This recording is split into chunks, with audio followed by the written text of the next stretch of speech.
Welcome to the Maryville University Hockey Center. I expected some sort of graphic or something. I mean, we just come on camera.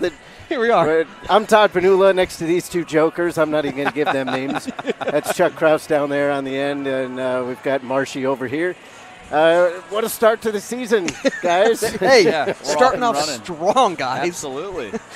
Starting off strong, hopefully here on home ice, the women's team is going to get it together. They had a game against McKendree last night on the road.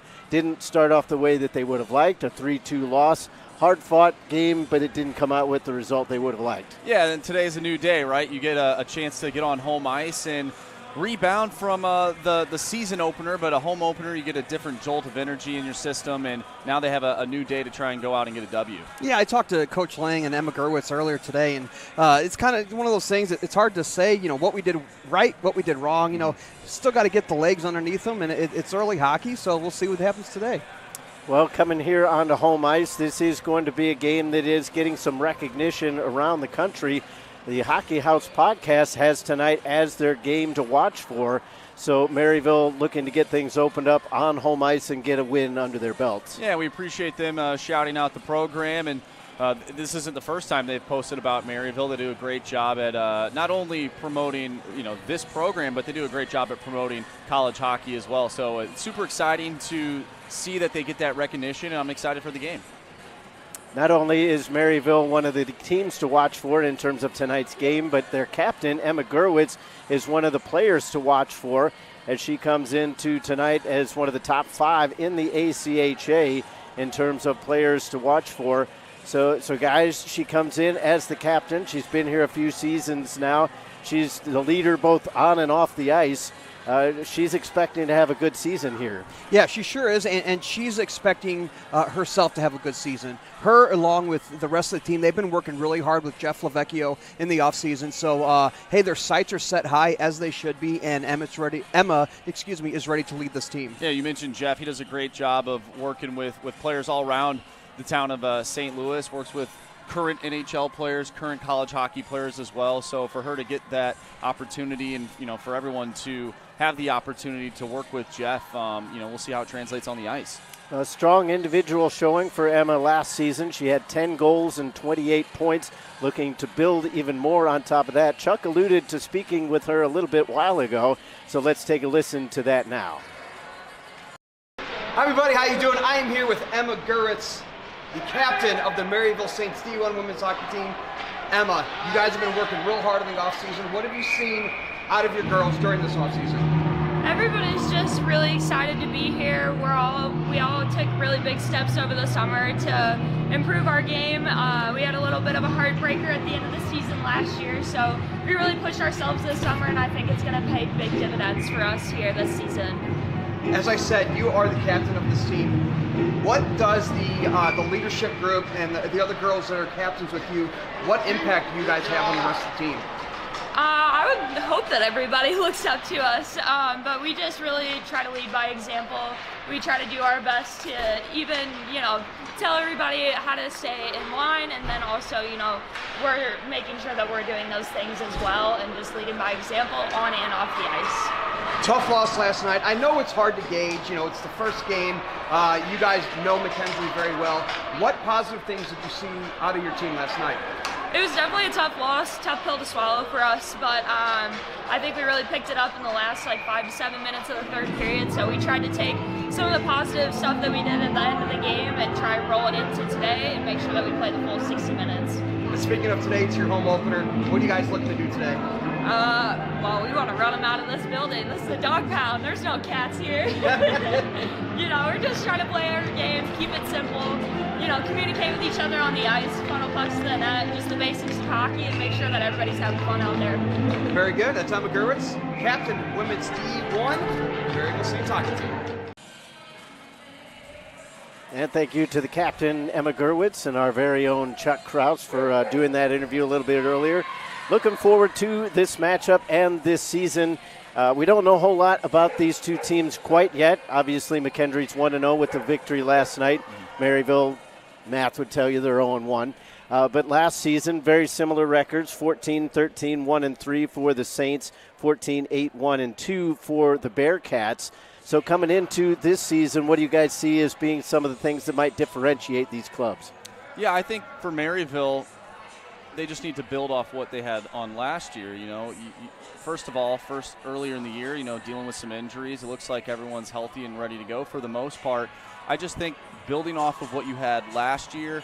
McKendree, on the other hand, like you said, it's a similar record. They're playing with, a lot of momentum heading into the second game. We'll see if they can carry that throughout the season. But we saw how the men's team played that first game at McKendree.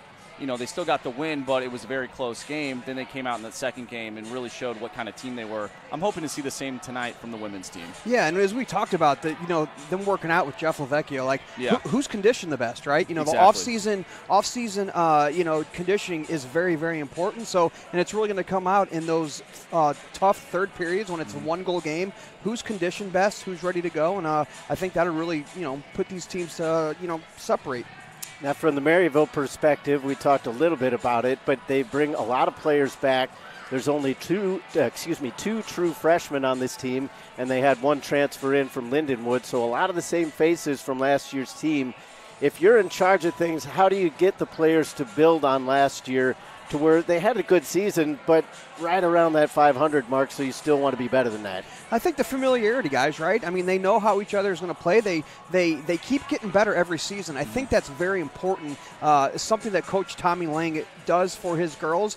He instills in them that they can get better, and each season they do. So, like I said, the way they condition, the way they work, the familiarity, I think is all gonna plug in. And then they bring in these two or three new players. I think they're really going to jump into the system. Yeah, I like what Chuck said. The familiarity, you end up creating a lot of chemistry, not only off the ice, but of course on the ice as well. And once you have that chemistry, things tend to go a little bit smoother on the ice. So. Yep. I like to see – I'm excited to see what this team can bring, like I said, building off of what they did last year. You get much older. You get much more experience at this level. So I'm excited to see what these women can do this season. So that's some of our thoughts from here in the booth. Let's talk to Coach Lang and find out what he expects to see from his team coming up this season. I am joined by head coach Tommy Lang of the women's D1 hockey team here at Maryville. Coach Lang, what have you seen out of your girls during this offseason? Yeah, it's been a good offseason. They worked with Jeff Lavecchio in the offseason here to get ready in better summer conditioning, and then we've had a few hard weeks of practice, but now it goes into on-ice conditioning. We're there, but we're not fully there yet. So, showed a little bit in game one against McKendree, and hopefully it's not there tonight. I know it's hard to gauge, what you guys need to work on, what you guys need to do, but what are the positives you saw in the girls last night? When we played our brand and our style, we took it to them pretty well. That third period for about 15 minutes, we played our brand, our style, and McKendree really didn't have anything to touch the puck with.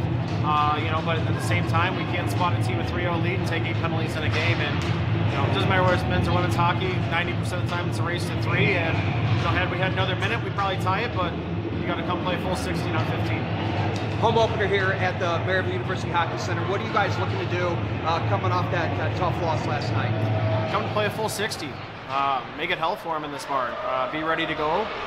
Take it to them and make them play on their heels like they did that third period the last 15. And again, make it tough for any team that comes into our barn and defend home ice.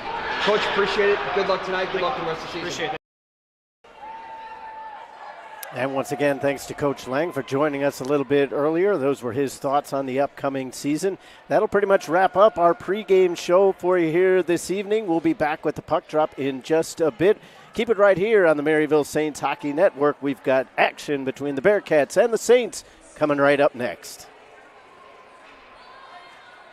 I am joined by head coach Tommy Lang of the women's D1 hockey team here at Maryville. Coach Lang, what have you seen out of your girls?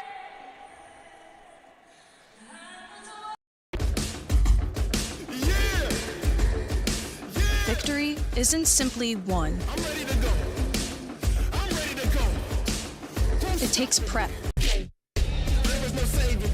takes discipline. It takes practice. You lay the groundwork, and you build. But you don't build alone. In the end, victory isn't given. It isn't earned. You don't ask for it. You take it. And you play for keeps. It's been weeks, at least this moment's a peace. A truth for the freaks, the beat in the breeze. It's been weeks, at least this moment's a peace. Increase the heat. I wanna watch it burn.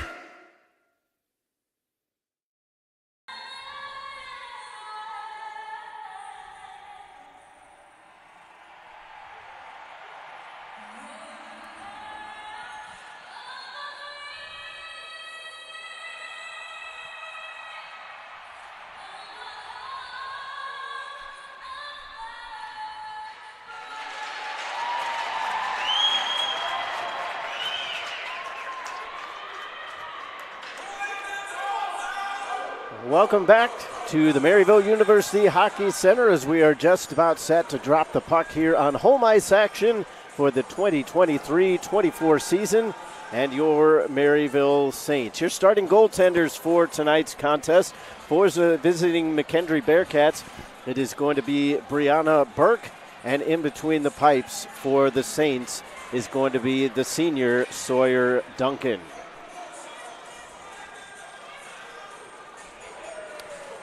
So one of the interesting things about this team coming from last season, guys, was we talked about their record in the pregame show, hovering right around that 500 mark. They actually had one of the worst goal differentials of all the top 15 teams in the country. They only scored 3 more goals than they allowed, but they still managed to get 14 wins. So it seemed like they either had a good offensive showing one night or not at all another night. Yeah, and sometimes it comes down to the offense showing up, and then in other games you'll have the defense showing up when that offense is not there on a given night, and of course the goaltending as well. So I think at the bottom line is you end up picking up wins. I don't think it necessarily comes down to how much you score or how little you score or how many you give up. As long as you're getting those wins, everything's good and grand, right? But you got to start out strong, and hopefully that's what we see from tonight from the Saints. So they're gathered at center ice. The referee is telling everybody to get their toes on the lines, and the Saints win the faceoff. From the back line, Kelso puts it up the far-hand wall. It trickles into the corner where the Bearcats take possession. They try to slide it back up the Dashers. Instead, it's St. Louis able to wall it off for the Saints. She had her pocket picked. Comes down below the goal line as they reverse it back the other way. Hobbs gets it out of the zone, but not under control as the Saints have it. The captain, Gurwitz, sends it off the near wall. Callhammer couldn't quite find the handle. Hobbs is back in her own zone for the Bearcats as the Saints come up with the first line change of the game. Skated in by Hassenfratz. Played 45 seconds here in the opening period. Hobbs tosses it on back. DeFoss loses it. Poisson puts it up to Callhammer. She tries to backhand it up the wall. She's going off on a late change as she was the last one out from that first shift. Brooks gives it back. Played up towards Maddie Johnson. She sends it in. Gubrakovic comes up with for the Bearcats. Barron tried a cross-ice pass, and that was cut out by McGowan. Tic-tac-toe they go into the zone. Here's Poisson. A little poke check dispossessed her. Brooks is sandwiched between two players. Kicks it over towards the far boards. Stepping up was Brennan. Out to center. McGowan is there. Flings it towards goal, but it was blocked. Saints rolling another line change. Fresh off the bench is O'Leary.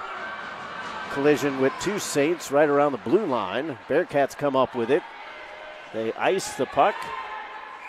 And we'll get our first stoppage not quite 2 minutes in. Yeah, McKendree got lucky on one of their zone exits. They had a few players bottled up by the boards, and there was no call for too many men. We had some of the Maryville faithful calling for it, but a lucky break for McKendree. And here's an offensive zone face-off right here for the Saints. See if they can capitalize. Puck came over towards the near wall off the face-off. Nobody able to get to it as they were jousting right around the circle. Jeffers comes up the near side. Gurwitz with a little bit of a pick there, walling her off. O'Leary slides it up through to Brennan. Lost it right around center. O'Leary comes into the zone but delayed offside. Now she touches the puck, so that will draw the whistle. I'd say some nice, good pressure by Maryville so far. It's they're not giving McKendree too much room to break out of their zone. No shots yet, but still Maryville making it difficult for the Bearcats. McKendree comes up with it. Groot up to the blue line for Lacqua. Saints reverse it, but it gets caught up in the skates of the referee. Groot tries to play it up the wall. It was blocked by O'Brien. Back and forth they go. McKendree comes up with it. Lacqua saw that her teammates were offside, so she stopped at the blue line. Haley Iverson sends it up the near side to O'Brien. She shoots wide. Groot comes up with it. Near side, hopped over the stick of Smothers. Saints get it back into the offensive zone, but not under control. Bearcats come into the offensive zone as they change lines as well. 16:45 left to go here in the first. Far side it goes to Dawson. Saints collect it. Over center, Callhammer sends it to the far corner. Tracked down by Haley. Saints able to steal it, but they weren't able to slide it in. That was O'Leary going down to a knee, trying to stuff that in. Now St. Louis gives chase. Johnson chases it down back at her own blue line off the near side wall. Gurwitz plays it back up to Johnson. Tries to put one on goal. There's a stick save, a rather easy one. Johnson couldn't get too much behind it. And we get our second icing call of the contest. 15:58 to go here in the opening frame. Yeah, great pass by Gurwitz trying to find Johnson. She does, and then Johnson gets a shot on net. And they're making McKendree just ice the puck at this point, so you have to like these offensive zone faceoffs that the Saints are getting early on in this game.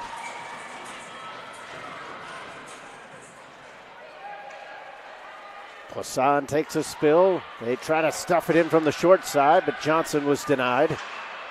Brooks trying to pick it off the edge of the wall. Poisson tries a backhand. It slid away. Loose along the half wall. Dug out, and the Bearcats will get some fresh legs.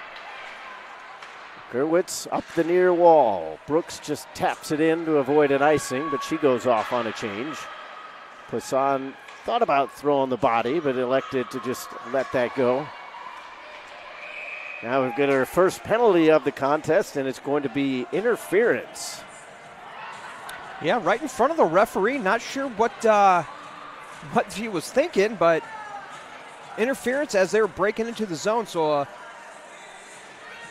tough break for McKendree as they were going to probably break in on an odd man rush. So Koski goes into the box on the interference call. And to your point, Chuck, she wasn't really all that near the puck either. So, right. I mean, it's just an odd decision. But we'll get our first look at the Maryville power play, which was somewhat hit or miss last season, at least here on home ice. 1:45 left to go on the man advantage. A little too far behind Brooks on the pass, so the Saints will reset. Dawson looks up. Near side for Brooks. Ramps it into the zone, trying to track it down, but she's not got the numerical advantage. One of the Bearcats players took a spill. Puck popped up into the netting. So we'll get a face-off with 14:47 left to go in the period.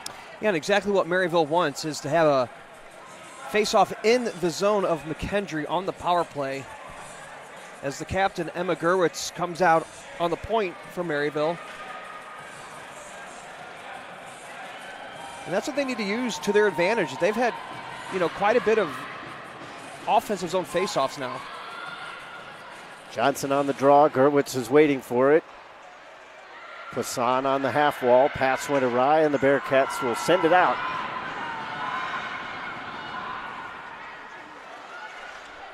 Gurwitz almost had her pocket pick. Got a little careless there as her stick kind of got stuck on the dashers. Played up the near side for Iverson. She is the player that transferred in from Lindenwood in the offseason.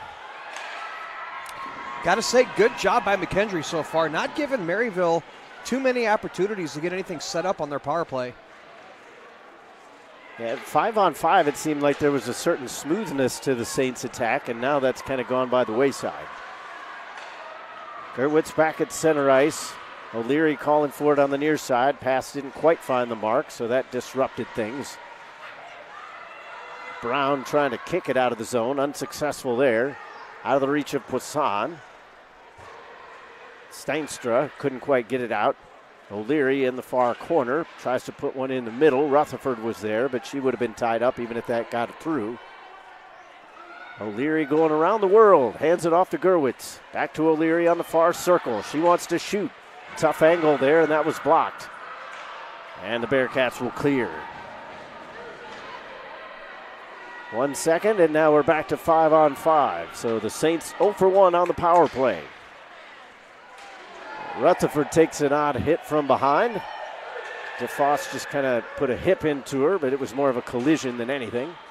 Bearcats trying to get it in the offensive zone. They're onside here. They've got numbers over on the far side. They shoot through the crease.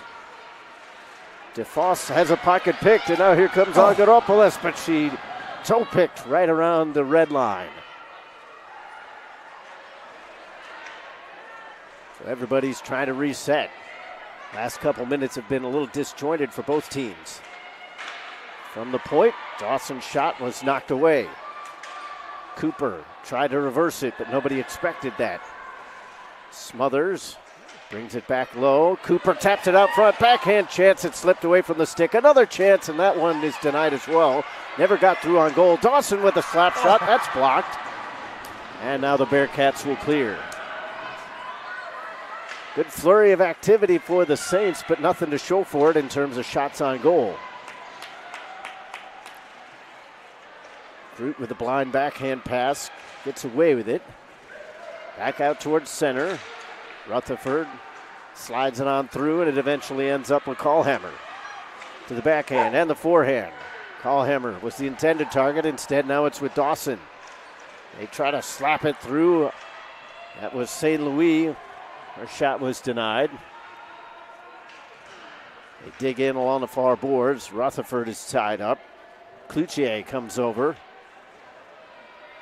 St. Louis is trying to scrape it off the wall. Rutherford trying to do something with it. She's swimming around, but valiant effort. 11:25 to go here in the first. Saints twisted around to the near side. Groot stepped up, but that exploded off of her glove, so she kept it in the zone, but not under control. Both teams doing at least partial line changes here. Shuffle pass was knocked around a couple times like a hot potato. Gurwitz is back. Intending that one for O'Leary. That missed everybody, so we'll get an icing on the Saints this time. Yeah, Chuck, you mentioned the offensive zone face-offs and the flurry of activity in front of the net. I think one of the encouraging things, even though Maryville hasn't scored yet, they are driving the net, and they're trying to find rebounds in front of the net. You can't really score those dirty goals if you don't have anyone right outside the blue paint. So they're doing a good job at that, and I hope they keep it up. O'Leary took a spill. Gets the puck back, though, right around the blue line. She's got somebody up towards the attacking side and couldn't quite connect on the pass. Oh! Now we get another collision right around the end line. The Saints player went down first. That was Gillings, and then one of the Bearcats after that. Yeah, two right after one another. Two ugly plays, and everyone's up quick, which is great to see because they looked, from our vantage point, well, not very good, guys. Yeah, and those are tough, too, especially if you're sliding into the boards with your feet out. You're trying to protect yourself, so hopefully she's okay. And another opportunity for the Saints to go on the power play and try and make it a 1-0 game. We're about almost halfway through this first period. A lot of back and forth, but not a ton of shots on net. Only one for the Saints and none for McKendree. So we'll see if things open up here with a 5-on-4. So the initial call and the only call was Lilia Brown, who took down Gillings. So as Mr. Marsh alluded to, the Saints are on their second power play of the evening. Cross ice, they go to Poisson, and she puts it wide. She had that near post open and just took a little bit too much time. Here's Johnson with a one-timer, and that's shut down. Closing in on the halfway mark of this period. Saints looking a little more lively on this power play attack so far. O'Leary comes up with it. Disrupted pass still gets through to Poisson. Stick handles over the blue line. She's got Johnson here on the near side, but had her possession stripped away. Cross ice it comes for Johnson, but somebody was offside in the middle of the ice. Two great opportunities. The two best opportunities so far in this game for Maryville came on the power play just about 35 seconds ago.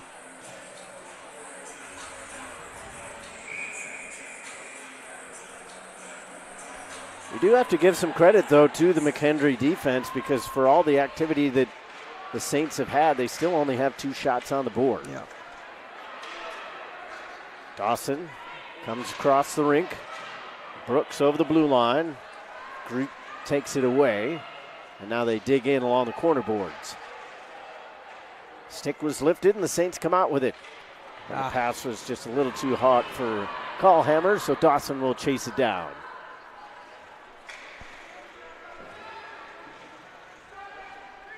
.9:20 left to go in the period. 40 seconds left in the power play. Here comes Johnson, using one hand to guide that one around the Dashers. He's able to pick it up off the boards. Back to the point. Gurwitz, bobbling puck. Couldn't quite get that shot off cleanly. And now she chases it down at center ice.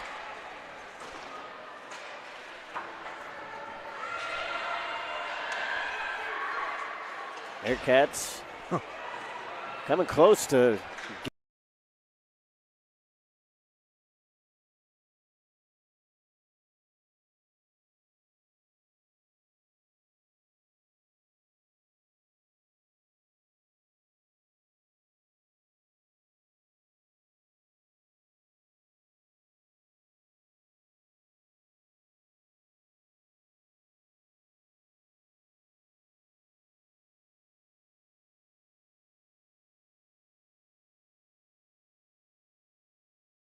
kind of react to that one lately, and out of nowhere, the Bearcats are up 1-0. Yeah, not a goal, not a shot that Sawyer Duncan usually lets up. It beat her high, blocked her side. That's a first shot on goal for the McKendree Bearcats, and it puts them up 1-0. Like you said, Todd, kind of a screen. Looks like it caught Sawyer Duncan off guard, and she will, I'm sure, be watching video and wanting that one back, but all you can do is move forward. And from a defensive side, you go half the period without giving up a shot, and you think, oh, that's great. Like, we're doing such a great job holding things down. But from a goaltender's perspective, you probably want to see a few shots early just to get a rhythm in the game. Lannon was able to out-duel her Maryville counterpart. Bearcats had a little bit of extra pep in their step coming off that goal. Smothers comes in, centering pass, and that was disrupted by Dawson. Brown back at the blue line to the cross ice circle. Backhanded up by Lacqua. She'll head off on a change. 7:40 to go here in the opening period. Bearcats lead the Saints 1-0.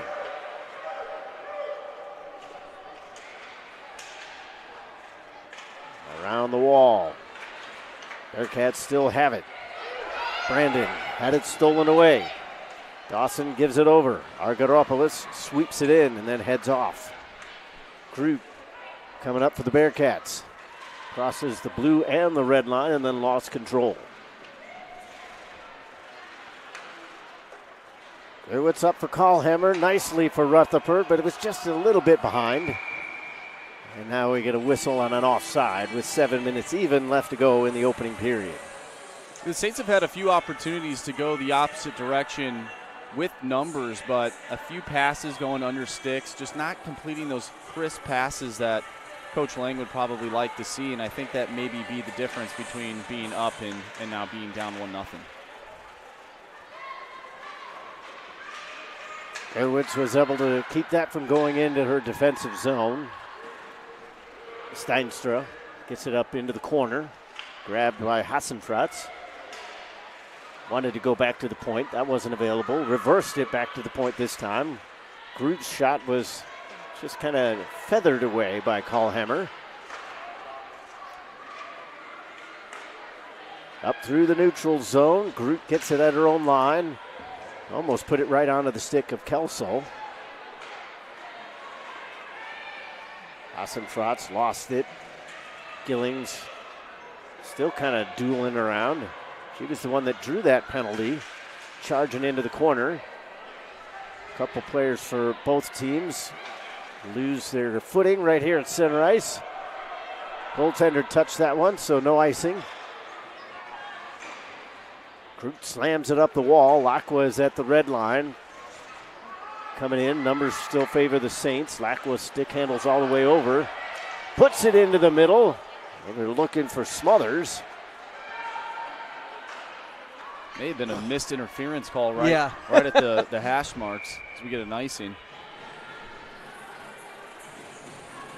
Yeah, you almost wonder if something like that, the referees just got caught puck watching. Yeah, we got one referee, 2 linesmen here, so yeah, they may have just missed one, Todd, as they do sometimes. You know, they're human.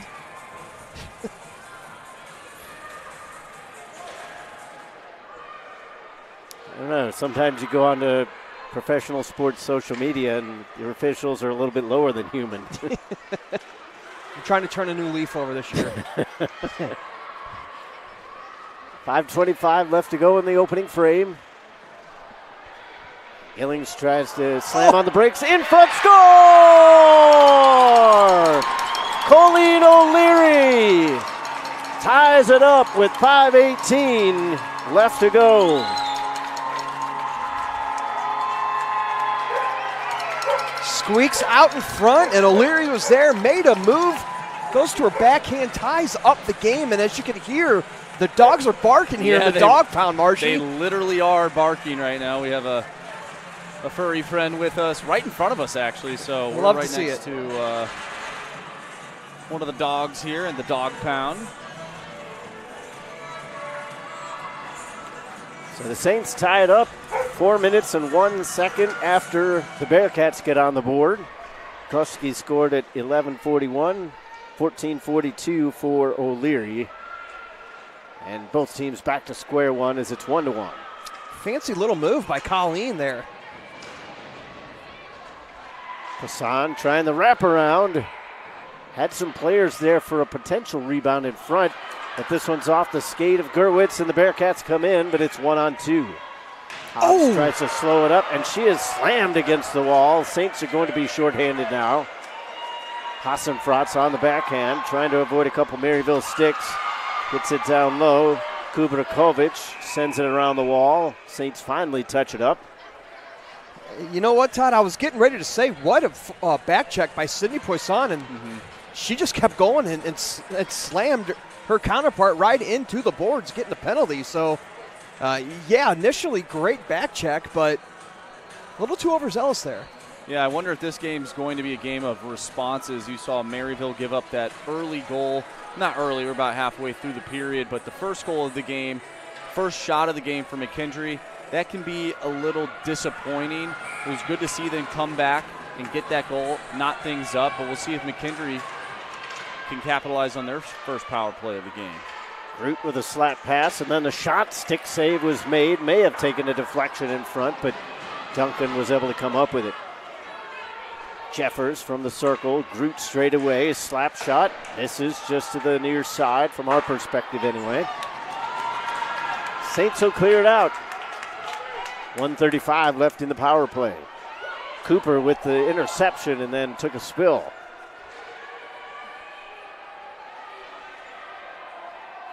Bearcats reset. 4:01 left to go in the period. Gurwitz saw that one all the way and just sends it in behind the goal. Shots are 3-2. Score is 1-1. Groot slides it over to the far wing.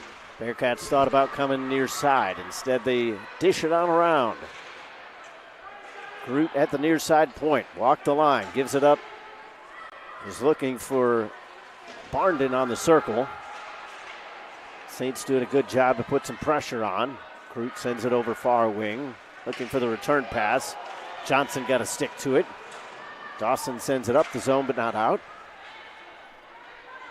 Barron comes over. Hassenfratz in the corner. Groot at the point. Back to Barnden. Groot had it hop over a stick. 3 minutes left to go here in the period. Barnden flings it around.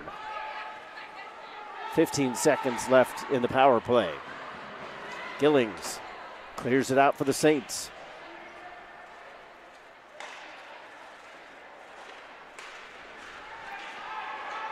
Saints did a good job of absorbing the pressure when it was in the zone, and then once they got it out, they clogged up the neutral zone pretty well. We're back to 5-on-5. Could have been a missed trip right there as well.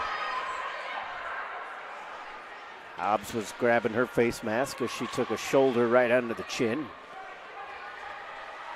Kubrakovic from the far point. Too strong there for Kambeats. McGowan reversed it, but right into pressure.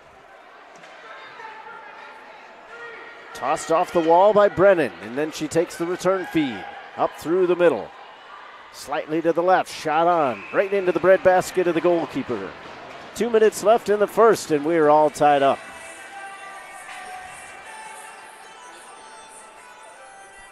Still nothing opening up. Still no one's game. You can't really stand up here and say, well, it's gone one way or the other. Right. 4-2 in the shots, 1-1 game, 2 minutes to go.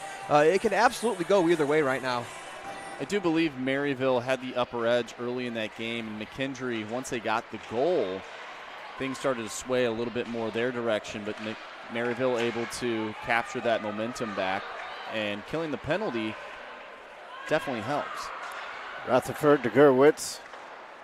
She was looking for St. Louis in front. Oh, what a save. Callhammer was denied. The defender never let Callhammer get a good shot on, but she still got it through. Late in the period, the Saints were looking for their second. Yeah, Callhammer was standing right on that far post. Mm-hmm. It looked like she was reaching a little bit for it, waiting for that rebound. Perhaps if she is just right in front of the net, she can do a little bit more with it, but a great opportunity for the Saints nonetheless. Burke with a long, Burke was the one that made the save. Gurwitz was trying a long shot, but never got all the way through. Barron putting on the forecheck. Saints able to just wiggle it around. Jeffers on the near side wall. Got turned around a little bit, still gets it up.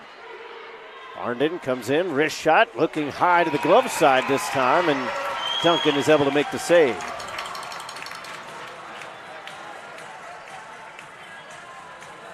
So after that first goal, Sawyer Duncan's been tested a little bit more as the period has gone on, especially on that penalty kill. Had to make a few good stops, and then gets one right there with the gloves. So I think after that first goal, she's starting to settle in a little bit. Yeah, at least she's activated. She's in the game now, right? She's not standing there like we saw. First shot goes in. She was cold for the first couple minutes. Absolutely. Bearcats come up with it off the draw. Rutherford on the puck to the far side. Loses her footing, and now they scrum for it. 50 seconds left in the first. Bearcats almost had Kotsky all alone in front. Saints trying to put it through the mixer. Back and forth they go, blue line to blue line. Both teams need to be careful of too many players on the ice as the puck is right around the benches. Iverson tried to get it across the line to Cooper. She was bumped down, now has to touch up. That allows the Bearcats to have a little bit of extra room to get out of their own zone. 15 seconds left. Cooper comes in, 1-on-4.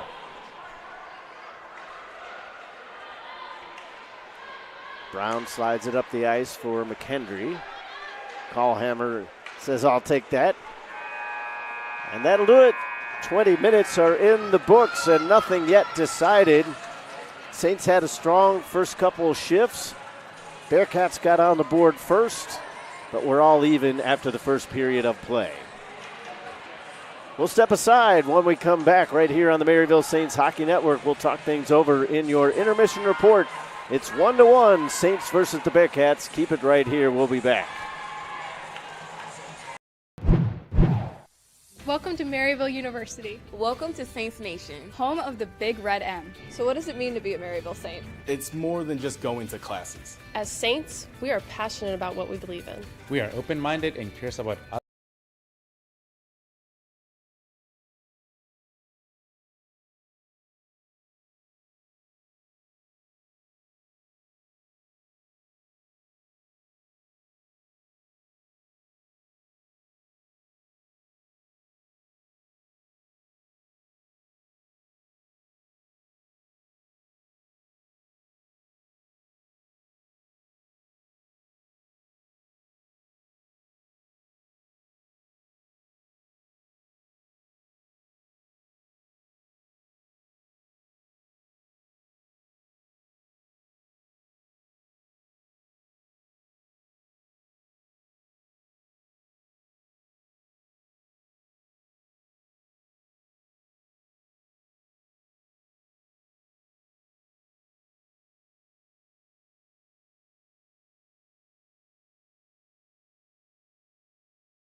Of you. And we know this about life at Maryville. Your best experiences will happen when you get involved. Make sure to get involved on campus. We work hard. But we have a lot of fun too. We have a passion to see each other succeed. You might have a few hiccups along the way, or maybe something more serious. When we run into adversity, We have faculty and staff here to provide support. We stand with our fellow Saints through the good times. And the difficult times. So be sure to seek out help when you need it. we know that here at Maryville, We are never alone. The spirit of Maryville flows through each person that steps foot on our campus. Being a Saint is that feeling that Maryville University is your community. That even when you're far away from home, You are home. We're on this journey together. Maryville University. One team, one family.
Comes a time where it's going to get harder and more difficult, but to never lose that focus of enjoying the game is so important. Leon Draisaitl from Cologne, Germany, Edmonton Oilers. For me, it started early. My dad played, so it ran in the family a little bit, and always wanted to play in the NHL. I'm an offensive guy that likes to generate and create chances and take big pride in the defensive side of things as well.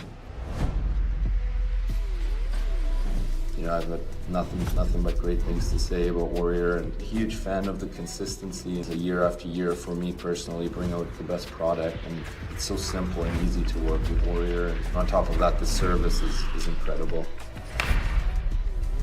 Always things to learn, always things to grow, always parts of the game to get better at, but all in all, you have to be a Warrior. There's a whole lot of wonder in the little word, why. It's uncovering how things work, what things are. Why is endless. Why is ageless, and it's for everyone to explore. At the St. Louis Science Center, the wonder of why is why we exist. We create it inside our building and in our community. Why is where wonder begins, and the St. Louis Science Center brings it to life. Come visit.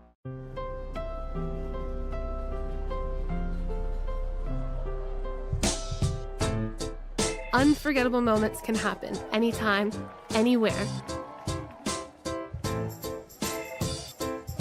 When we sit down and have a meal, the simplest joys turn into magic. All it takes is good company, great food, and a nice cold Coca-Cola. That's a recipe for magic.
And welcome back to the Maryville University Hockey Center. Todd Panula alongside Andrew Marsh and Chuck Kraus. Guys, it's 1-1 after one. So we talked about it during the contest. It was a pretty good start out of the gates for Maryville. They didn't really accomplish much in terms of getting shots on there. Then all of a sudden they had that odd goal go in against Sawyer Duncan. They managed to kind of calm things down after that, and they tie it up at least before the break. Yeah, I thought it was a great job of responding after a weird goal, a weird situation. It seemed like, for the most part, they had things in control. No shots on net for McKendree. That puck goes in. And then they go back down and they score themselves. And then after that, McKendree goes on the power play, a good penalty kill for Maryville. And I think that they took some momentum into the second frame. Yeah, Marshy, and you mentioned it. I wonder if this is going to be a game of responses. I mean, McKendree scores, Maryville scores, back and forth penalties. But I think Maryville's got to really work on the power play, right? They're special teams. They've had a few chances to get them power play chances. Just haven't had the opportunity to really connect on anything. McKendree's done a great job at shutting them down. So offensive zone faceoffs and, executing on that power play, something Maryville really needs to look at. You talked about teams being shut down there. 8 shots in total, 5 for Maryville, 3 for McKendree. Do you think coming off the bus trip, both teams having made a bus trip now, do you think that was kind of the thought process going into that first period? Was like, let's keep a bottle on everything and then let things play out in the next 2? Yeah, I do think seeing an opponent, you have a feel for them in that first game.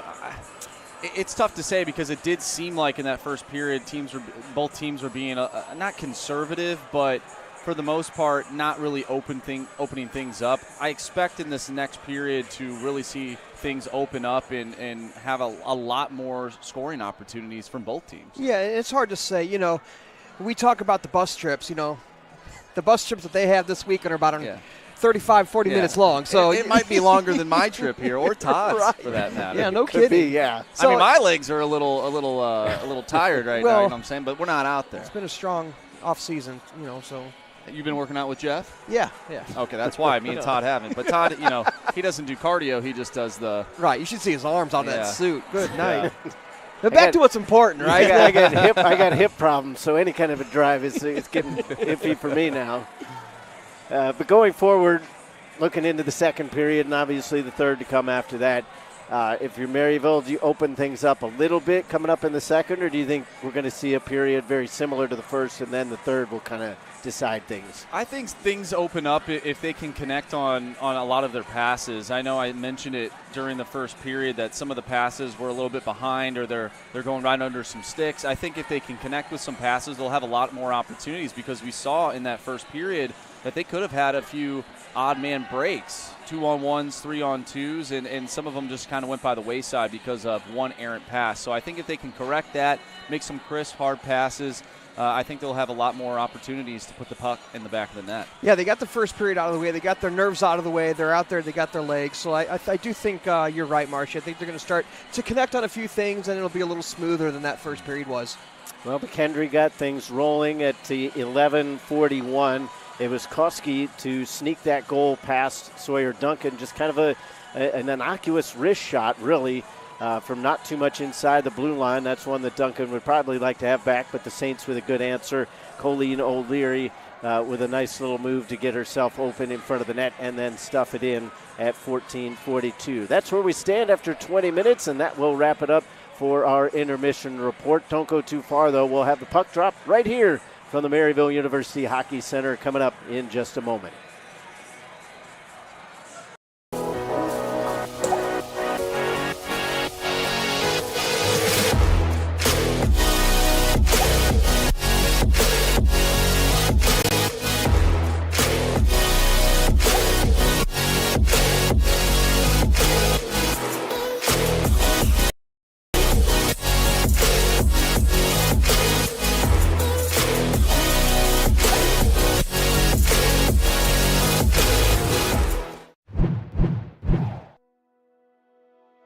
Hey everyone, I'm Pepe and I'm excited to show you today Hilltop Apartments. Come with me. We're in Elm. This is one of our 5 apartment buildings, and right now we're gonna take a look at our 4-person apartment. Hey, my name's Drew. This is our 4-bedroom apartment. As you first enter our apartment, we've got the living room. Maryville provides a couch, coffee table, and this chair. We added some of our own decorations, and they also provide this cable TV hookup. And we brought this couch ourselves just to make the room feel more homey. And then we'll go check out the bedrooms. In our 4-bedroom apartment, we have 1 bedroom in the front, 3 bedrooms in the back that also have 2 bathrooms. Thanks so much for visiting our apartment. Let's hand it back over to Pepe. Right behind the apartments, we have this nice area where we can have a grill, we can hang out with friends, maybe do some homework. And then we also have a laundry room where we can do our laundry for free. Thank you for touring Hilltop Apartments with me. I hope to see you in campus soon.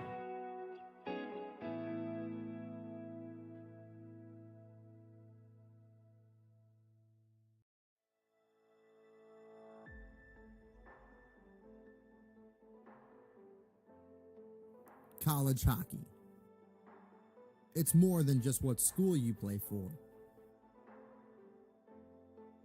More than just another sweater you pull on.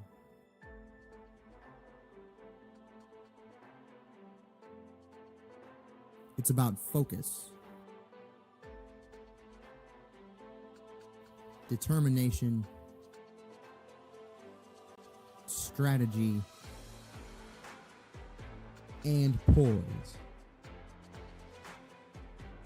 More than just packed rinks and screaming fans.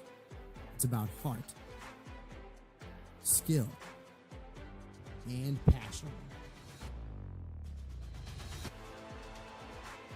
In nearly 30 years of the ACHA, we don't just play the game of hockey. We are the game of hockey. Hundreds of elite players and coaches from some of the United States and Canada's most prestigious programs. The American Collegiate Hockey Association. More than just a game. This is the letter I've been telling you about. This letter is for you. From what I hear, you're supposed to be the next Tom Brady. What I'm about to say is important. Never let them call you the next Tom Brady. When they compare you to the GOATs, tune it out. When they say you're a 6th-round draft pick, store it away. Compare yourself to nobody but the kid in the mirror. The one who goes all in, all out, and has the crazy confidence to know that who you are today is just a piece of who you're going to become. This letter's for that you, the one no one will see coming. Sincerely, Tom.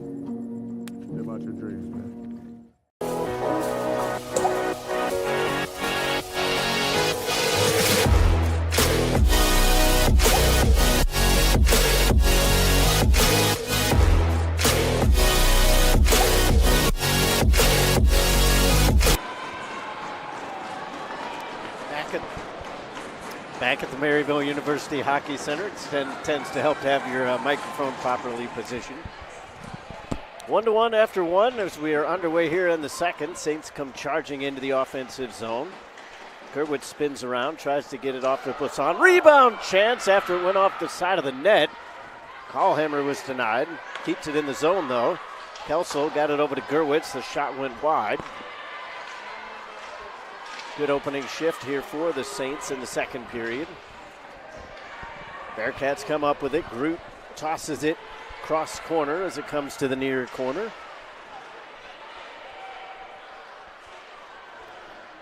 McKendree gets it back towards Kubrikovic, and it hopped over her stick, so they'll have to recharge themselves in their own zone.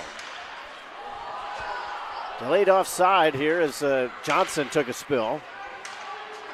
Bearcats send it down the ice, and it will be icing with 19:05 left to go here in the second.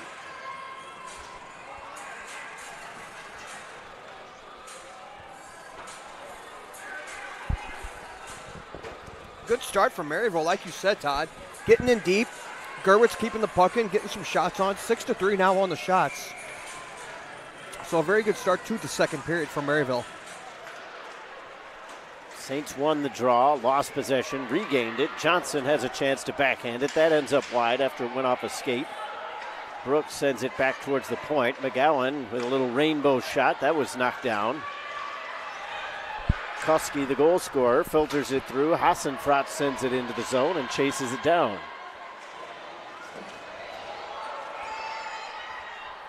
Somebody lost their mitt.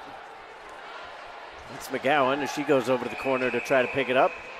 One of the Saints taken down here on the near side, and there's going to be a penalty against McKendree.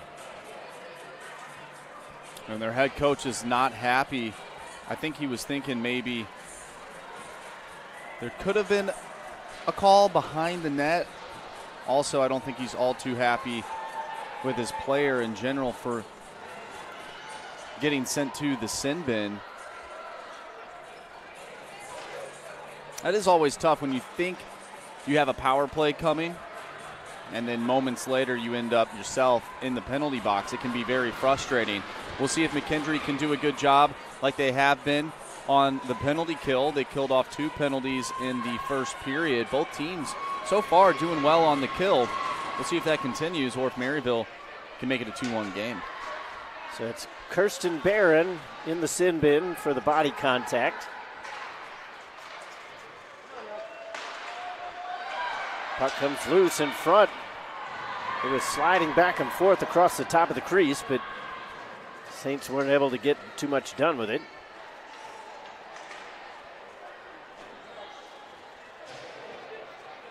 .30 seconds gone in the Saints power play. They're 0 for 2. This is their third power play so far.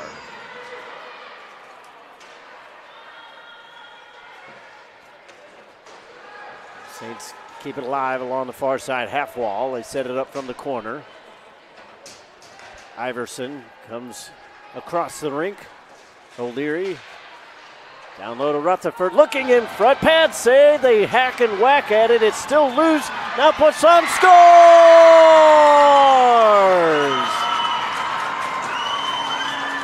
You thought maybe she had overstick handled as there's a Maryville player down along the side of the net, but they turn their concerns to her. But the Saints have got themselves on the board. It should be 2-1 with a power play goal for Sydney Poisson. Yeah, I'm not too sure who's down on the side of the net. Hopefully she's okay as the trainer is out on the ice to take a look, but just great poise right in front of the net. A lot going on, so immediately when you get that puck, sometimes when you think there's a scramble going on, I need to fire that puck right on net super quick, but a great job of just staying patient. Yeah, and there was a melee in front, right, guys? I mean, there were bodies everywhere, and the puck just kind of squeaked out to Sydney, and she used her patience as we've seen her use before. But it looks like, is that 82? So that's Haley Iverson. And she's up on her feet, so that's a good sign for Maryville.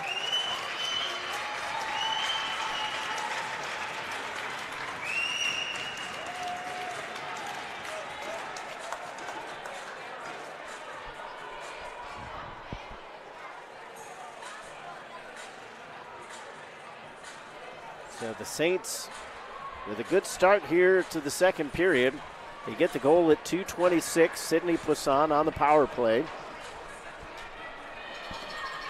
And they went the entire first period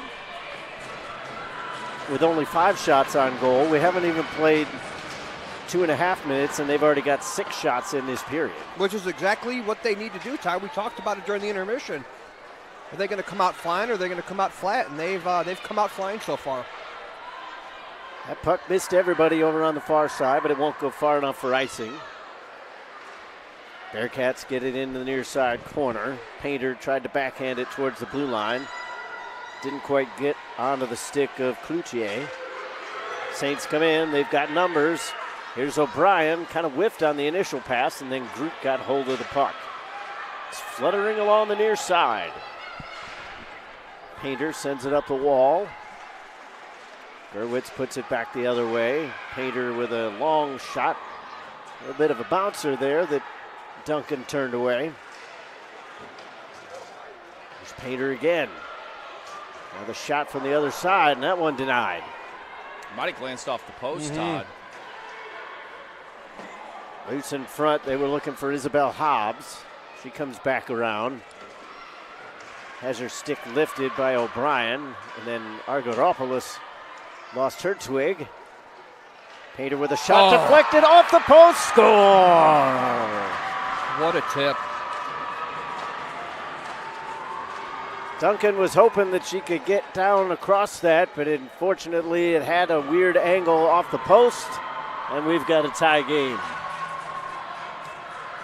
Yeah, it looked like Sawyer Duncan thought the shot from the point was basically going to slide to that far side post, and it just redirects right off the post. So sometimes you need a little help from the post. Usually we were saying that about the goaltender, but that was not the case. And Sawyer's down in pain right now. They're bringing the trainer out. She went down awkwardly on that play. And I would imagine it's a hamstring or something along there, because she's put out her left leg quite far, and like I said, she's down in some discomfort right now.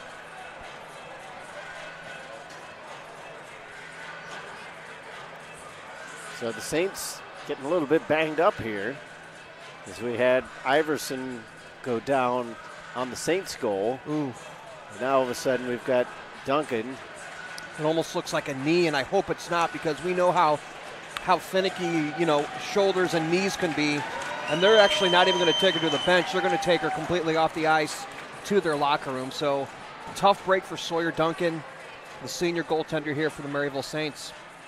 Yeah, she's an important part of this group. She's been here for several years, and they count on her in big games. Yeah.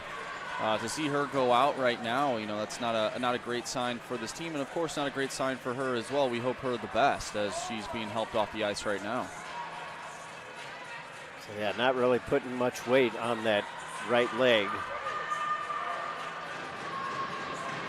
And to your point, Chuck, yeah, it's hard to tell necessarily what happened when, but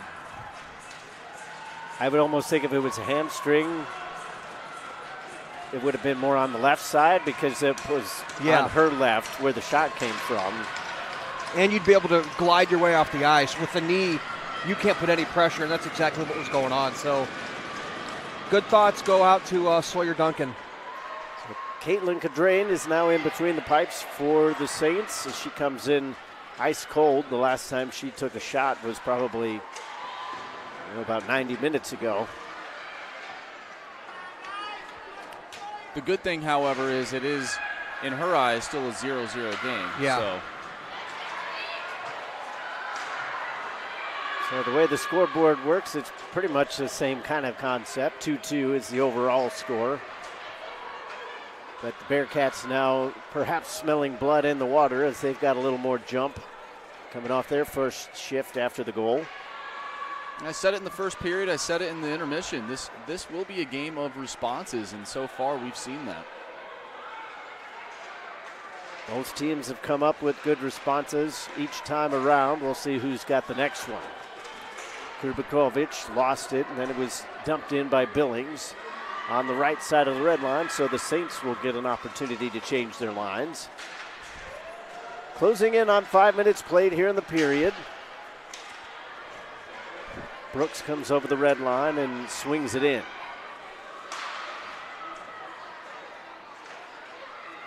The Bearcats have made the most out of their opportunities. Only 5 shots on goal, but they've got the same amount of goals as the Saints. That means it's a tie game.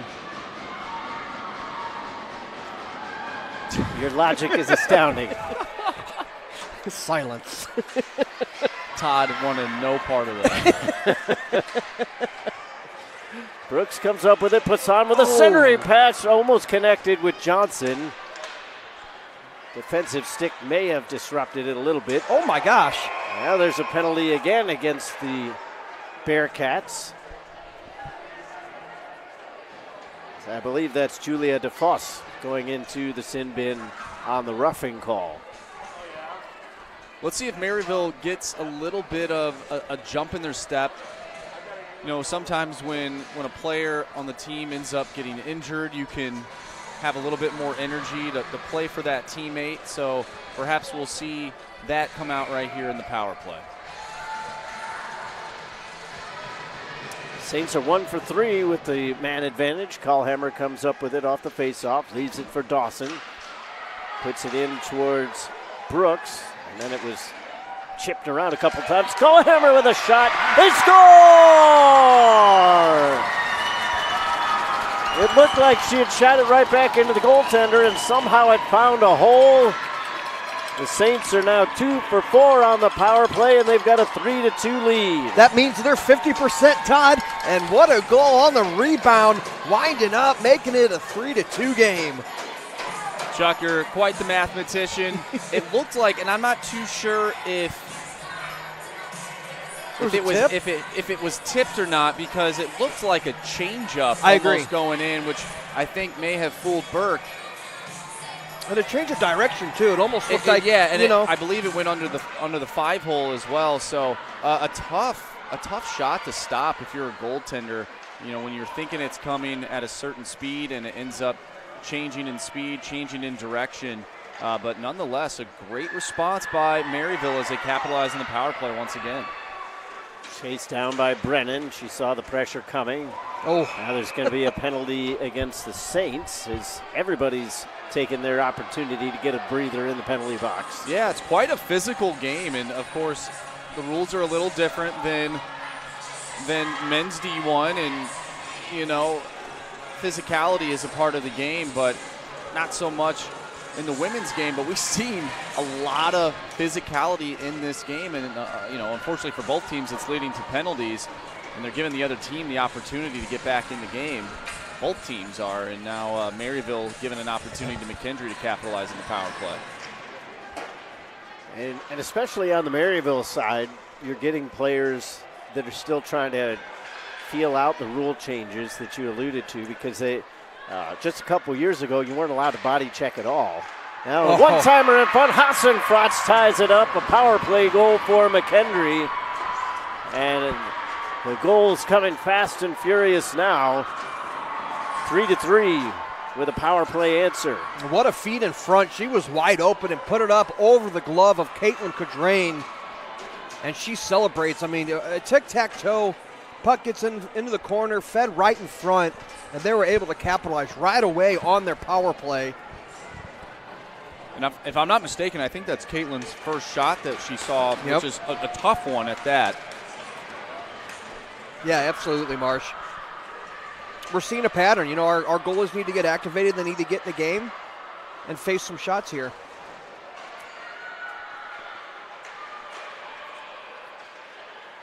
So 3 goals on just 6 shots. As I'm sure Chuck would have liked to tell you, that's 50% backhand chance there for O'Brien. She couldn't get too much on it. No goal. It's off a body. No, they will not count it.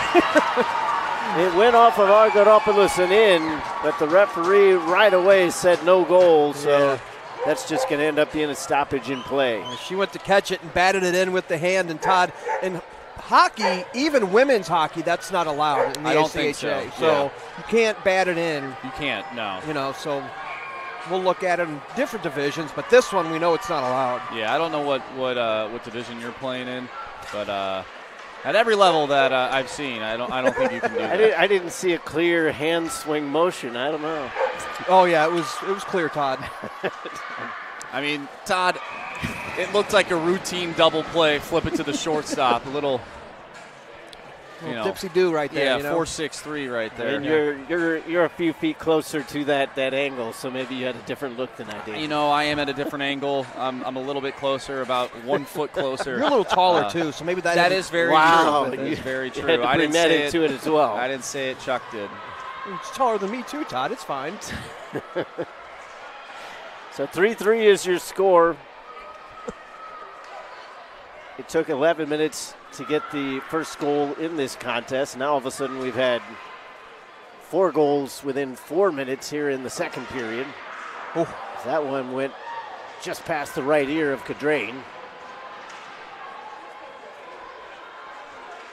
12:29 left to go here in the period. Saints are able to send it out, and I believe it touched somebody over there on the McKendree bench. You know, the score's 3-3. We're going back and forth, but Maryville, man, they've got 16 shots as opposed to McKendree's 7. So they're leading in the shot department. So you got to give it up to the McKendree goaltender for making 13 saves. Yeah. And then Maryville, you know, Sawyer goes out. Cadrain comes in cold.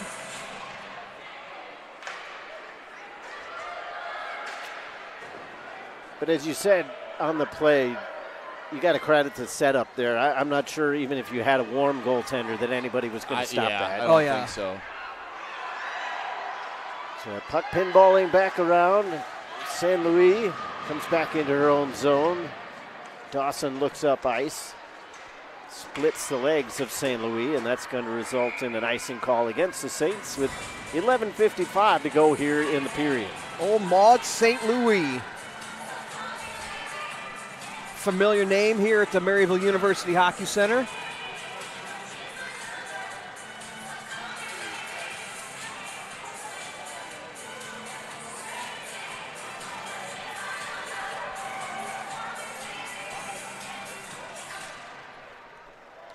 Maryville comes up with it.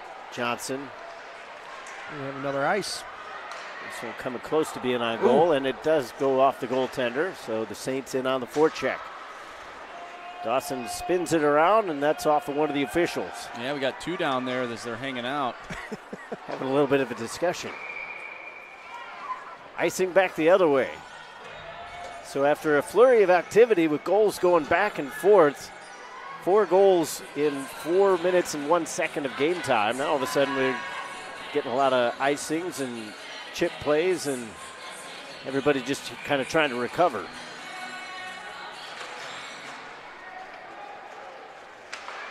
Off the draw, Brown sends it over towards the near boards. Painter puts it up the wall, but held in by Kelsel. Brown chases it down on the far wing. O'Leary stepped into it. Bearcats are able to get it out to center. Kelsel just feathers one back in. Good keep. It's 2 or 3 times just on this shift that Kelsel has managed to hold the zone. Oh, there's a good one. Step up by Gurwitz. She puts it off the post. Rebound, score! O'Leary with her second, and the Saints re-grab the lead.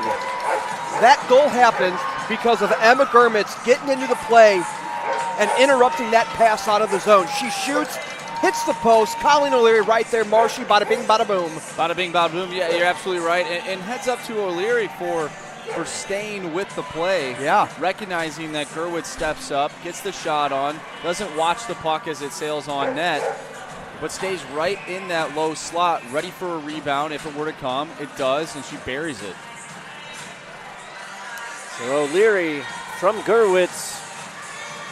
A nice collection on the rebound. The goal at 9:04 puts the Saints up 4-3. O'Brien comes in with speed behind her. Takes a little bit of a shoulder from DeFoss. And the Bearcats come out with numbers.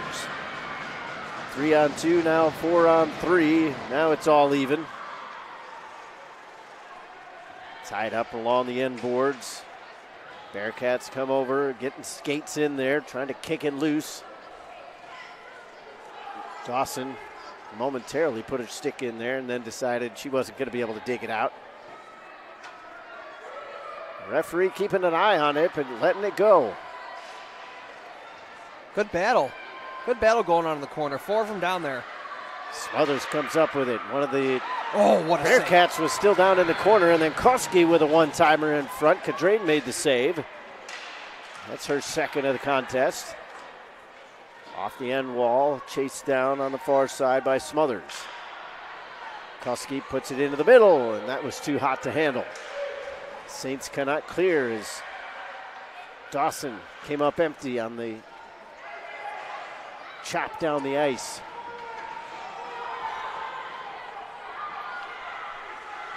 Coach Lang changing his lines here. 9:35 to go in the contest, so we're over halfway through the game.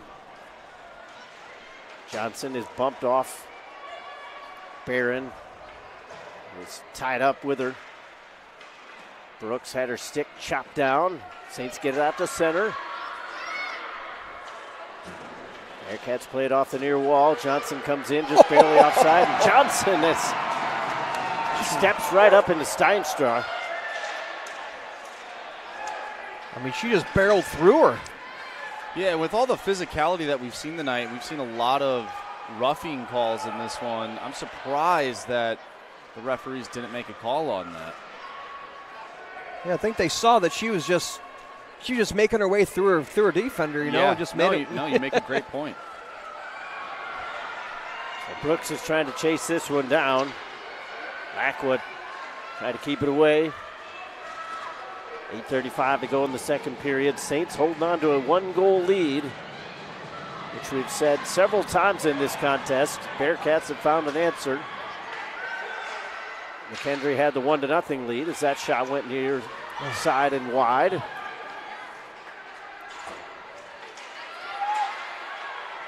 Maryville keeps it alive, much to the pleasure of the dog in the attendance.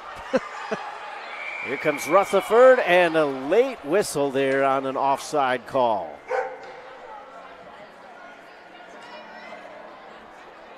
Yeah, I wasn't able to tell who was changing at that moment, but it looked like Maryville had one of their players still on the ice, right around that East Coast Pizza sign, trying to hop off onto the boards, or hop onto the boards, that is, and a little too late.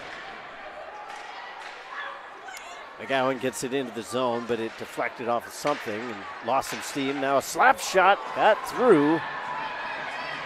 May have ticked off a shin pad on the way.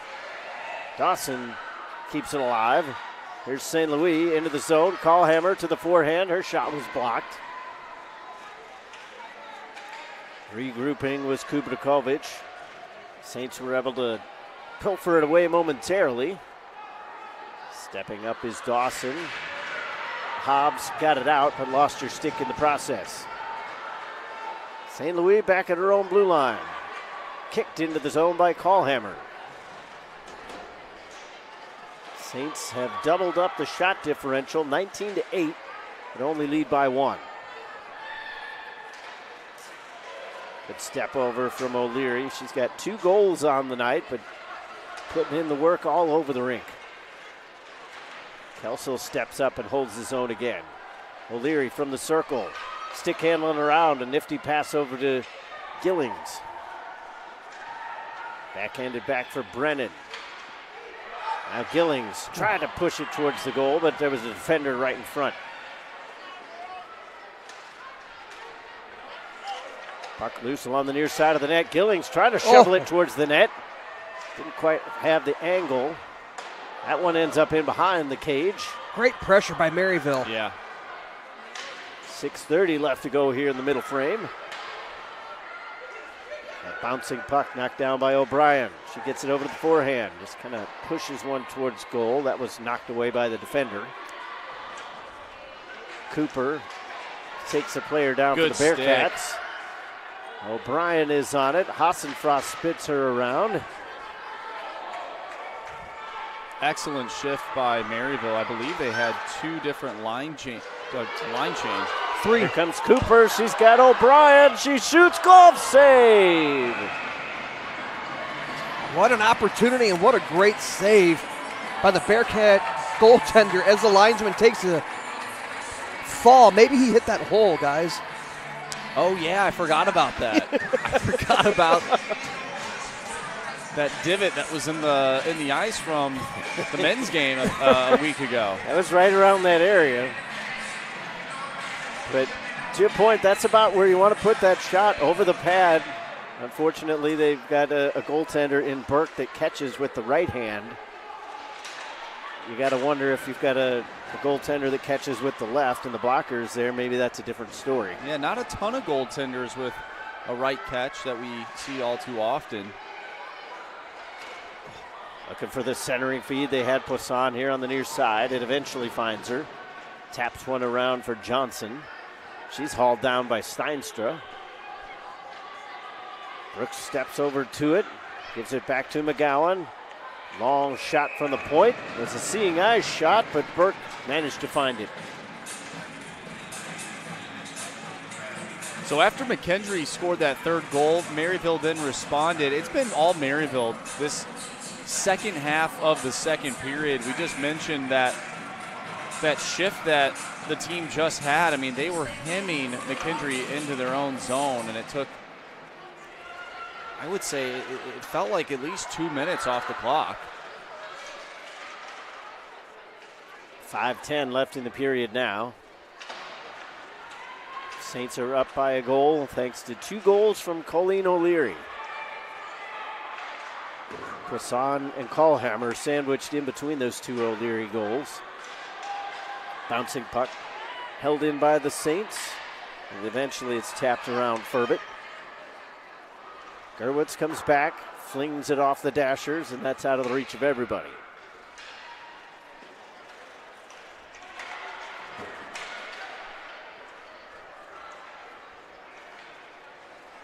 Gurwitz in her own zone, flips it up the boards, does get it out. Now here's Gillings, comes in from the right-hand side, and a good diving play there by Groot to deny the shot.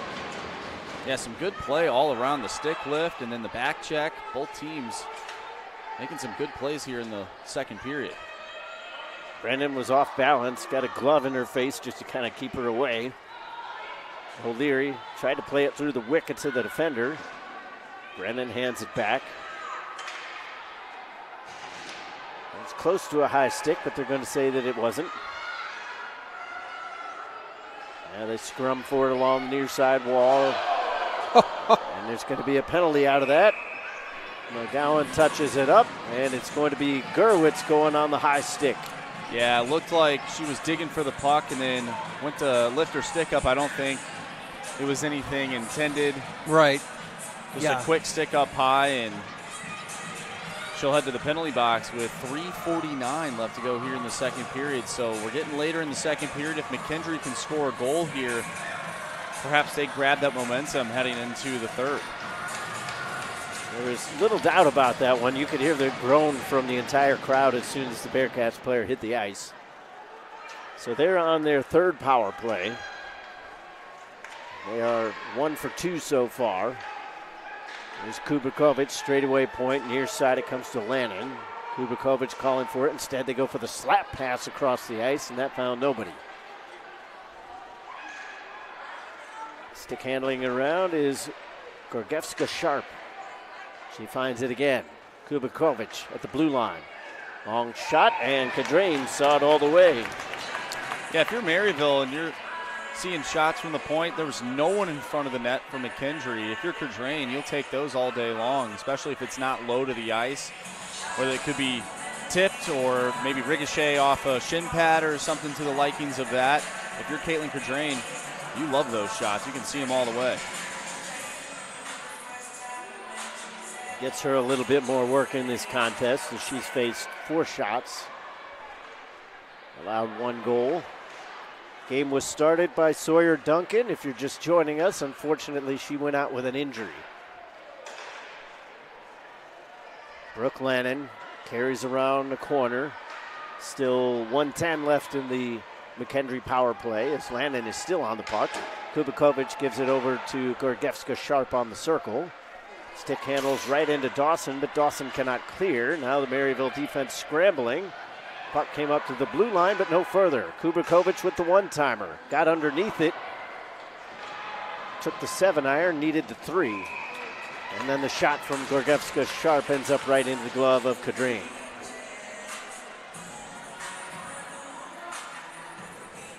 .236 to go here in the period. Saints penalty kill has done a decent job. They've kind of taken a bend but don't break mentality on the last shift or so. Groot gets the puck off the face-off as the Bearcats are in control of it.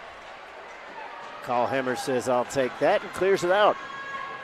35 seconds left in the power play.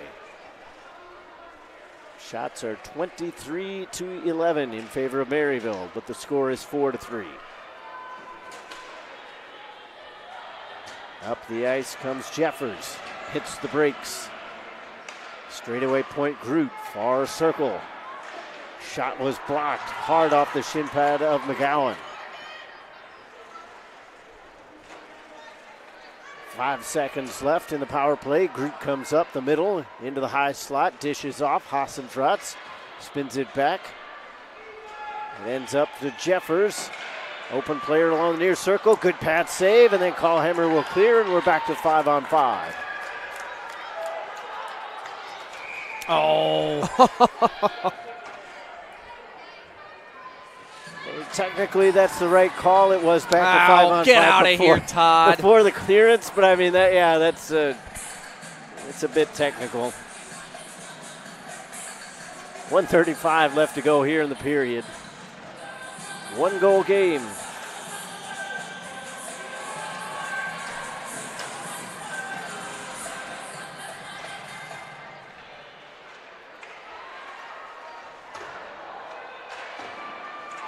Puck banged around a couple times along the boards. Almost trickled away from DeFoss. McGowan throws a shoulder into her opponent. DeFoss flips it up the boards. Knocked down by Kambeets. Looking for somebody in front. No pass available, but Kuski was there. Slap shot, misses everything. Steinstra steps up from the blue line to keep it alive. Saints get control of it right around the end line. Callhammer will ice it. And that will put a face-off back inside the Maryville zone with 52.4 seconds left. Seems like a quick second period here, guys. Usually the second one kind of drags on. It's when you're really getting things going, but 52 seconds left in the second already. Especially with 4 goals scored as well, and it didn't seem to slow down the overall play either. Looks like we'll have a timeout taken by Maryville, and I don't mind this at all. And a few icings in the past minute. McKendree just had a power play. Perhaps they are gaining a bit of momentum here late in the period, so if you're head coach Tommy Lang, you want to slow things down for your team and make sure that they know what to do with the puck if they win this face-off. And what to do in terms of icing it, you don't want another icing because it goes back into your zone, especially if you win the face-off. So just a soft chip out of the zone if you're under pressure.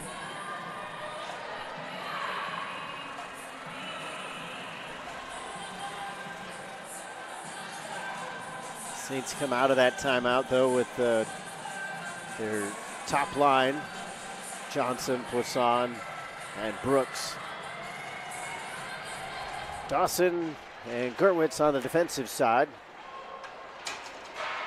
Bearcats won the draw and pushed it forward. They end up with it in the corner. Back towards Groot at the point, has to stick handle around the pressure. Spun around was Barron. It comes loose, though, in front. They were trying the backdoor play. Saints do not clear, though. Long shot. Ooh. That took a deflection, and Kadreen made the save. Oh. And Barden took a spill.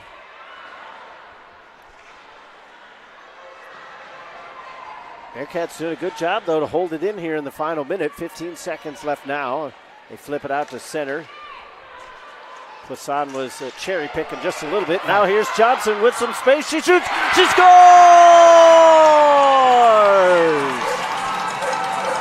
The right-handed shot in Johnson from the left-hand side beats the goaltender to the blocker.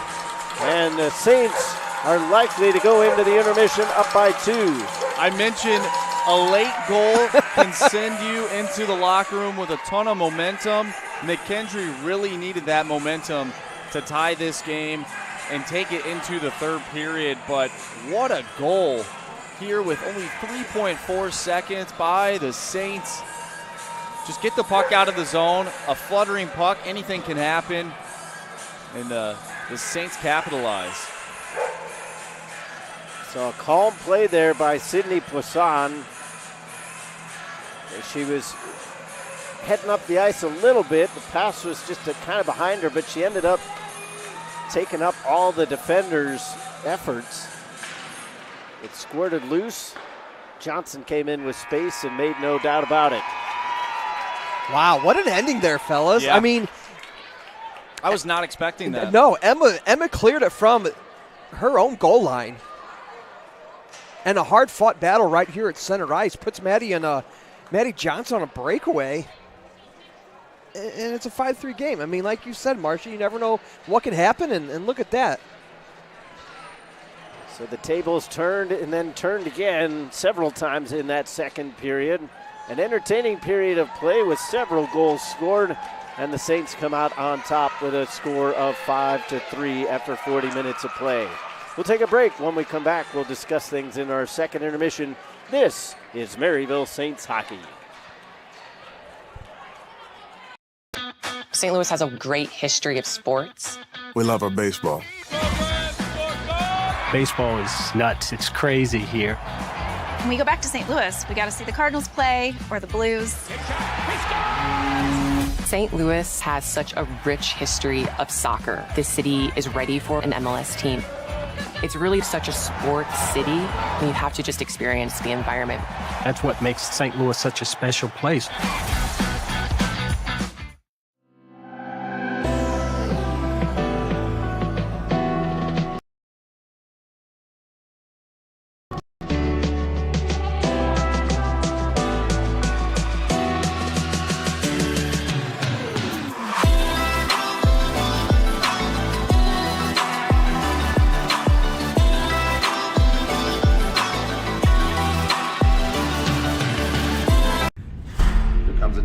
It's going to get harder and more difficult, but to never lose that focus of enjoying the game is so important. Leon Draisaitl from Cologne, Germany, Edmonton Oilers. For me, it started early. My dad played, so it ran in the family a little bit, and always wanted to play in the NHL. I'm an offensive guy that likes to generate and create chances and take big pride in the defensive side of things as well. I've got nothing but great things to say about Warrior, and a huge fan of the consistency year after year for me personally, bring out the best product, and it's so simple and easy to work with Warrior. And on top of that, the service is incredible. Always things to learn, always things to grow, always the parts of the game to get better at, but all in all, you have to be a warrior.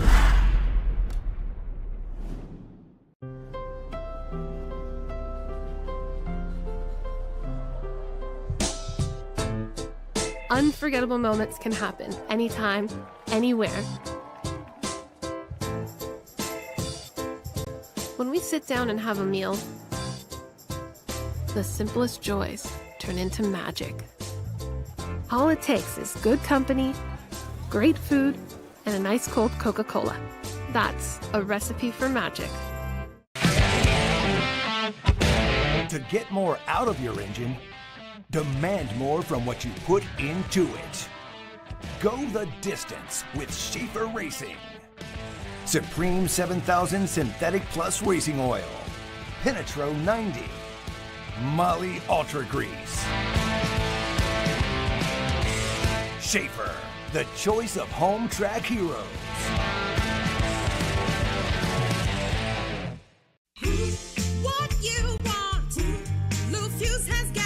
For the past 70 years, Lou Fuse has called St. Louis home, growing our dealership and community family, delivering the best experience. L-O-U-F-U-S-Z, where we'll treat you right, you'll see. R-E-S-P-E-C-T, get the respect that you'll need. With 17 brands, 12 dealerships, thousands of new, certified pre-owned, used and motorsport vehicles, and millions of happy customers, Lou Fuse is here for you. Year after year, Lou Fuse has been proud to support youth athletics, honored to give back to community charities, and happy to deliver the respect and customer service you deserve. L-O-U-F-U-S-Z, treat you right for 70. L-O-U-F-U-S-Z, it's our anniversary. Come celebrate our 70th anniversary with us, with anniversary savings and specials all year long.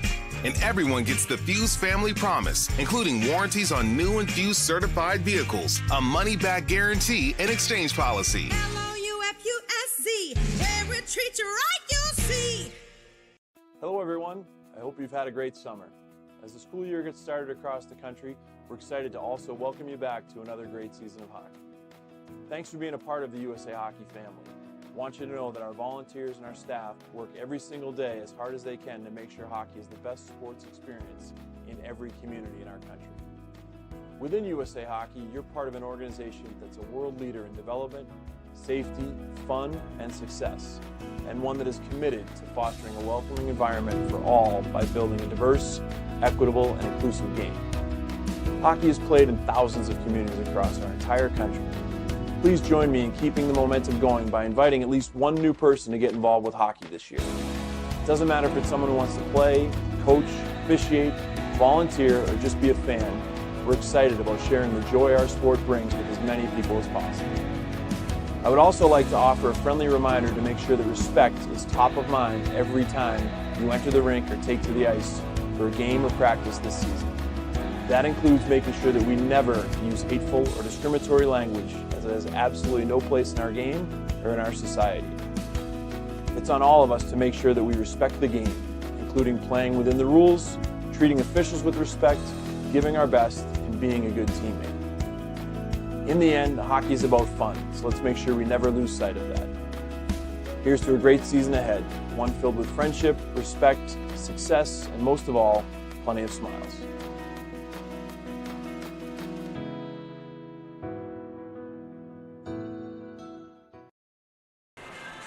And welcome back to the Maryville University Hockey Center. Todd Panula alongside Chuck Kraus and Andrew Marsh. A lot of goals scored there in the second period. Overall, it was a 4-2 second period alone. 5-3 is your overall score. But we talked about it in the first intermission. Was it going to be still kind of that slow, methodical, figure out what you were going to do going into the third? Or would they come out firing, and we saw what happened? Yeah, a lot of goals in that second period. Very entertaining. Chuck, you mentioned it in the second period. It did feel quick. The pace, I thought, was a lot better than in the first period. It seemed like in the first period things were kind of getting bottled up in the neutral zone, and not a lot going on in terms of offensive chances. There was a few here and there in that first period, but the second period, I mean, players were crashing the net on both sides of the ice. And we saw some big saves, and we saw some big-time goals as well. It was a very entertaining second period, to say the least. Yeah, a goaltender for Maryville goes out. Fresh goaltender, Caitlin Cadrain, comes in. Goals are being scored. A lot of physicality, guys. There haven't been dirty hits, but in women's hockey, as we know, body checking is illegal. So they weren't particularly dirty. They were just body checks. So it just shows that these ladies are out there playing tough, and I like to see it. I don't want to see anyone get hurt, obviously, but I like to see the hard, tough play out there by these ladies. Absolutely. So things really opened up. We talked about it. 19 shots for Maryville, 10 for McKendree. You compare that to the first period when there was only 8 shots in total. And the physicality picked up for both teams. But as you said several times during the broadcast, Marcy, it was a game of responses so far through 40 minutes. And thus far, Maryville has had the better of the responses, thus with 2-goal lead. Yeah, it was going back and forth, pretty much the entire game until that last 3 seconds where Maddie Johnson picks up the puck, and that's all from hard work right at the blue line. But, we have to expect that McKendree is probably going to come out with a lot of pressure in the third period because they need to get back into this game. They're down 2 now.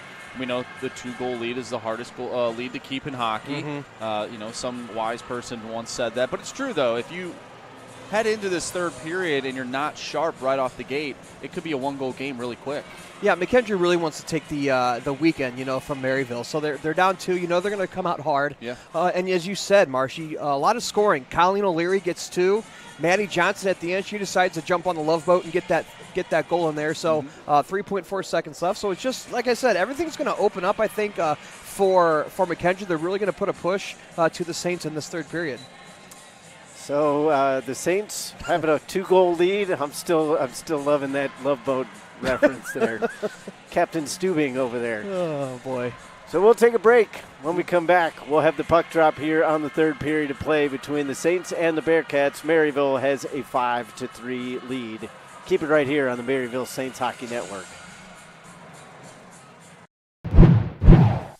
Welcome to Maryville University. Welcome to Saints Nation, home of the Big Red M. So what does it mean to be a Maryville Saint? It's more than just going to classes. As Saints, we are passionate about what we believe in. We are open-minded and curious about other points of view. And we know this about life at Maryville. Your best experiences will happen when you get involved. Make sure to get involved on campus. We work hard. But we have a lot of fun, too. We have a passion to see each other succeed. You might have a few hiccups along the way. Or maybe something more serious. When we run into adversity, we have faculty and staff here to provide support. We stand with our fellow Saints through the good times. And the difficult times. So seek out help when you need it. We know that here at Maryville, we are never alone. The spirit of Maryville flows through each person that steps foot on our campus. Being a Saint is that feeling that Maryville University is your community. That even when you're far away from home, you are home.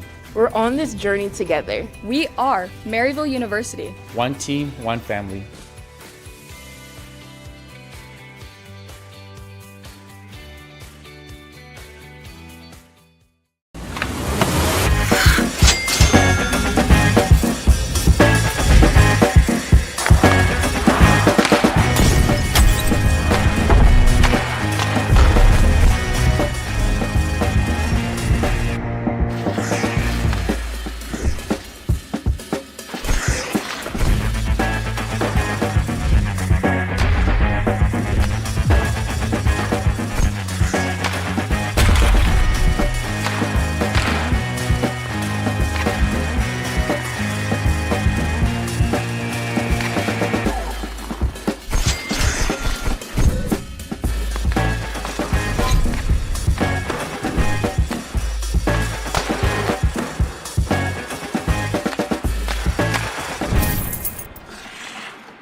Comes a time where it's going to get harder and more difficult, but to never lose that focus of enjoying the game is so important.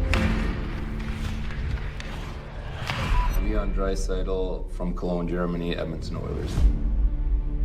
For me, it started early. My dad played, so it ran in the family a little bit, and always wanted to play in the NHL. I'm an offensive guy that likes to generate and create chances and take big pride in the defensive side of things as well. I've got nothing but great things to say about Warrior, and a huge fan of the consistency year after year for me personally, bring out the best product, and it's so simple and easy to work with Warrior. And on top of that, the service is incredible. Always things to learn, always things to grow, always parts of the game to get better at, but all in all, you have to be a Warrior. There's a whole lot of wonder in the little word, why. It's uncovering how things work, what things are. Why is endless. Why is ageless, and it's for everyone to explore. At the St. Louis Science Center, the wonder of why is why we exist. We create it inside our building and in our community. Why is where wonder begins, and the St. Louis Science Center brings it to life. Come visit.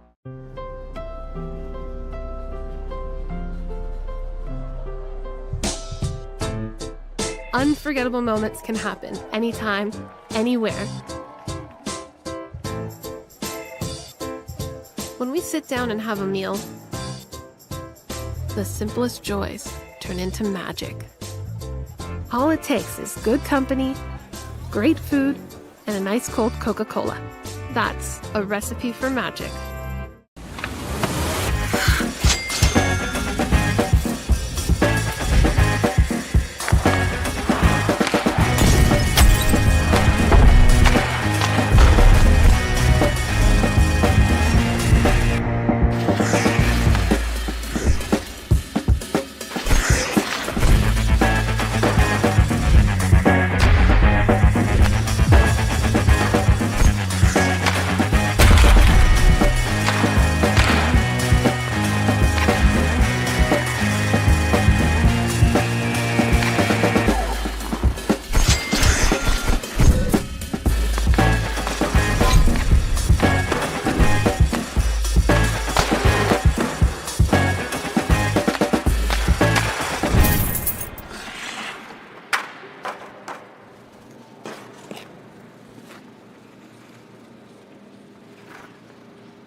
Welcome to Maryville University, Welcome to Saints Nation. home of the Big Red M. So what does it mean to be a Maryville Saint?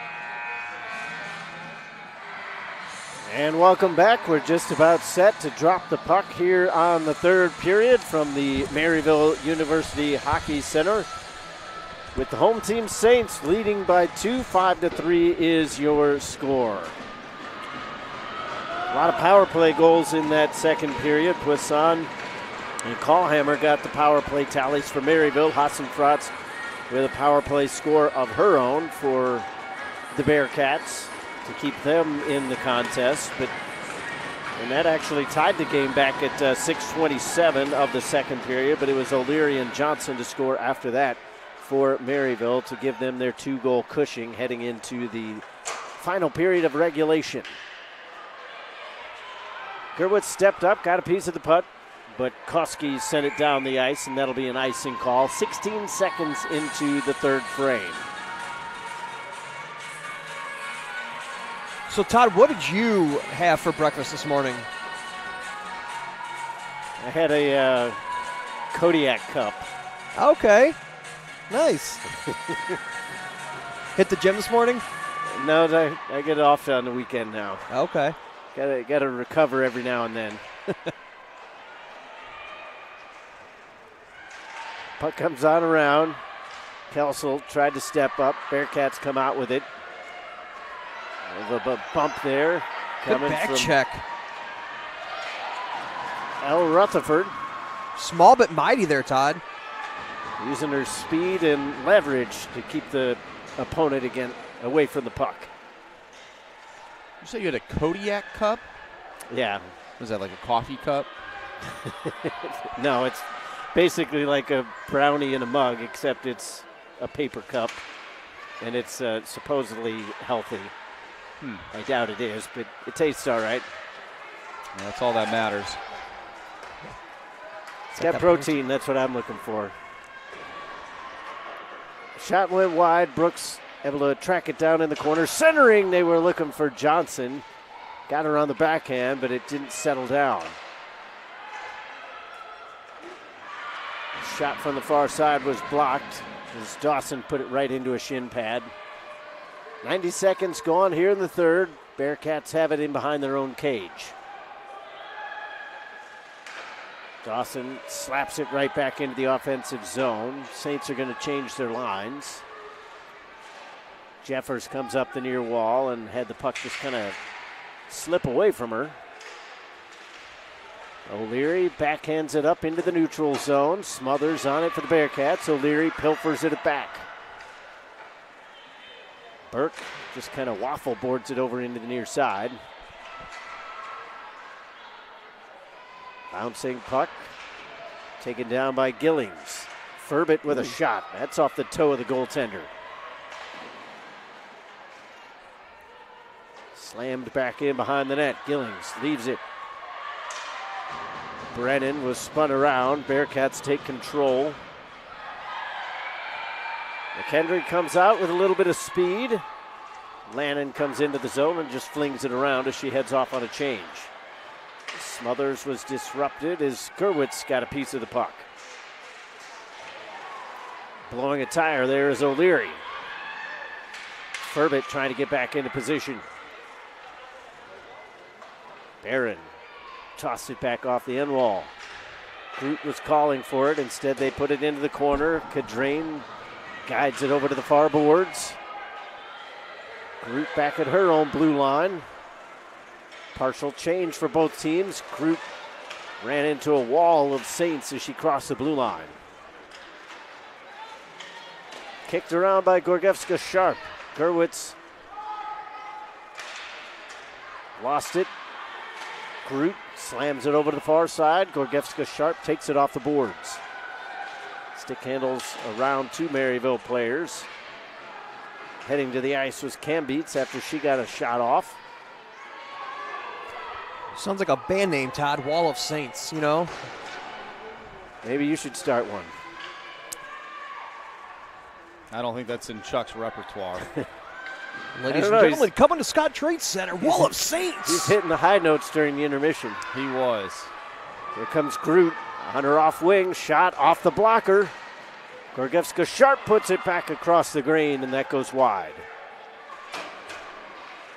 Hobbs sends it down low. Hotzenfrott's trying to jam it in, but Cadrain strong on the post.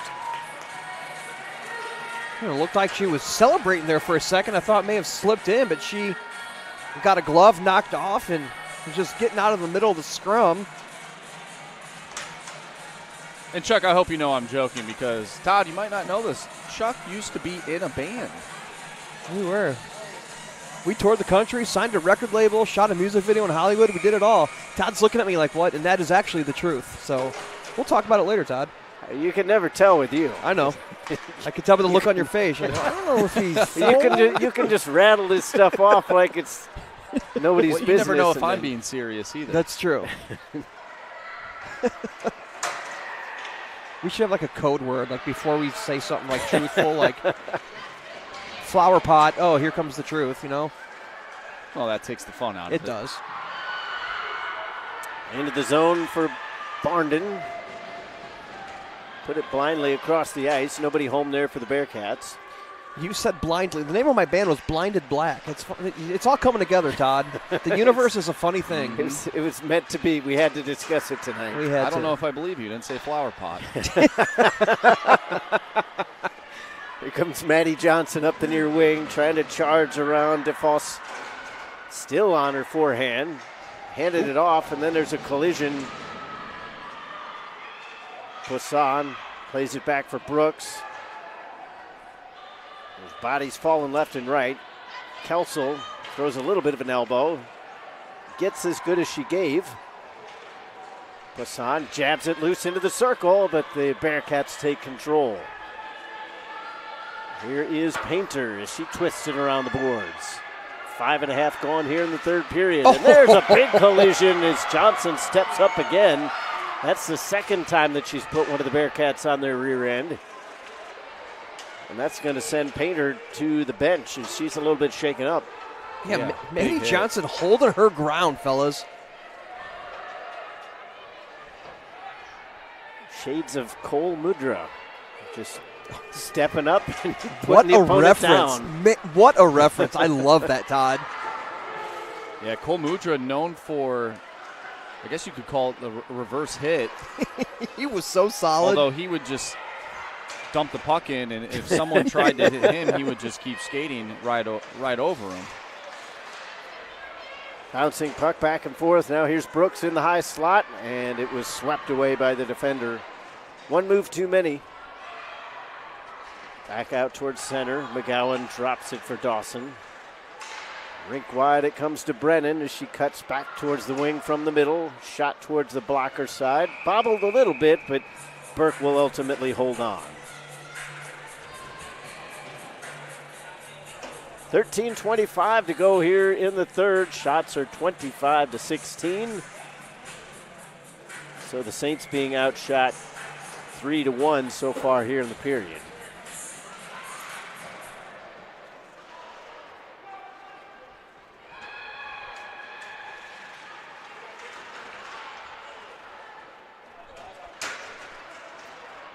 Hacking and whacking down low. Trying to get it back out in front are the Saints. Trickles over here to the near side. McGowan steps up from the blue line, plays one behind the goal. Dawson will keep that alive, at least momentarily.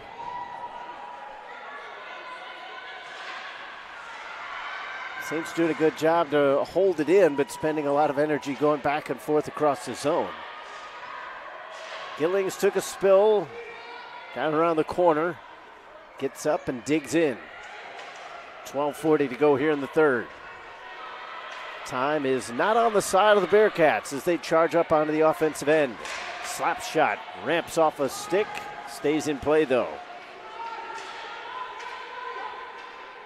Cam beats. Just kind of swings it back around. Was looking for Hassenfratz.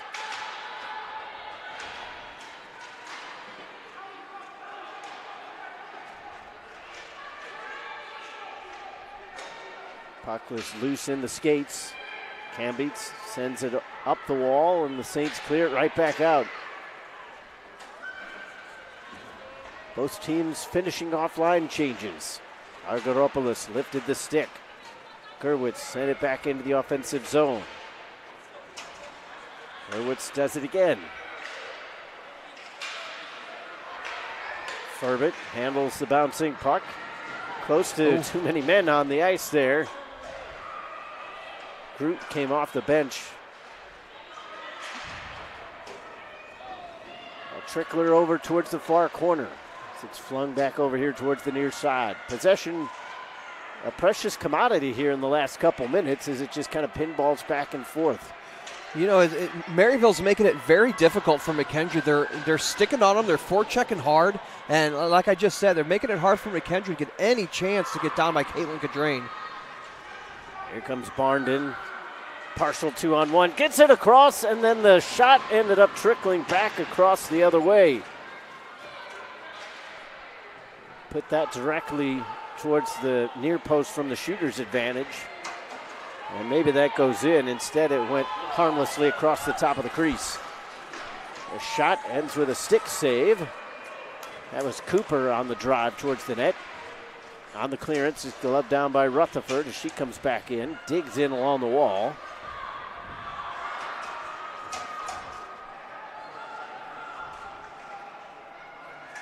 St. Louis back onto the forehand, surrounded by two Bearcats. Rutherford comes in as well. Bearcats are able to clear it out. McGowan will chase it down in her own zone. Ticked off a couple sticks, but the Saints get it back into the offensive zone. Hassenfratz comes around. Tapped up the ice by Gorgevska-Sharp. It's not on the right side of the red line, so that will result in an icing call. 10:03 gone here in the third period, so a little bit over halfway, and the Saints still holding to that 5-3 lead. Yeah, the Saints not a ton of offensive chances, but like you mentioned not too long ago, Chuck, they've just been doing a great job at forechecking, not giving McKendree all too much time in their own zone, and they're creating some chaos in that McKendree zone. And, you know, when you keep at that, it will eventually lead to some scoring opportunities.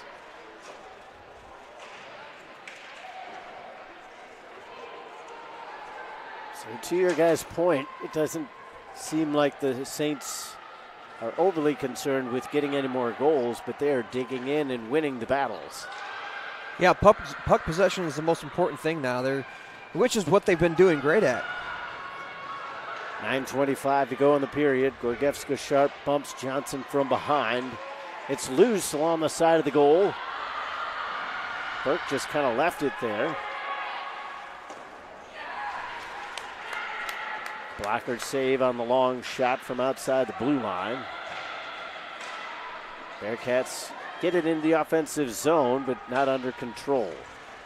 Saints have it with Brennan. She will ice the puck. Don't think that was her intended design, but it ends up what happened.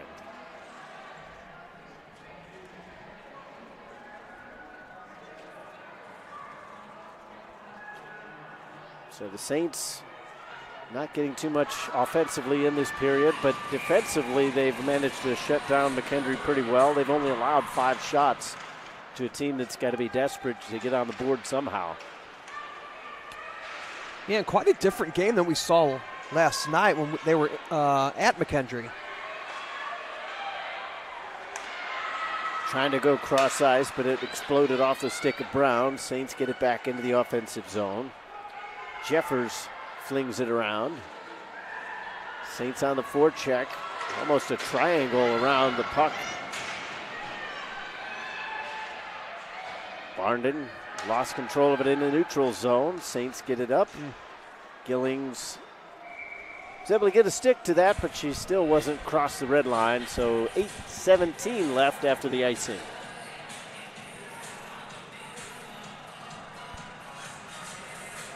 So the Saints are off to Arizona here soon, guys. Yeah, what a fun trip that'll be. A couple days. I love Arizona. What part of Arizona did you visit? Glendale, Phoenix, Surprise, Arizona. My buddy got married in like the mountains. It was really neat. The wedding was a surprise, or is that the name of Arizona, the city? It was the name of the city was Surprise, Arizona. Gotcha. The Saints end up with the puck along the near side. Under 8 to go in the period. Dawson able to toss it up the wall. Gillings does filter it through, and here's O'Leary sitting on a potential hat trick with the pass instead. It got across to Gillings. She couldn't get a clean shot in. Still a good offensive look there for the Maryville offense.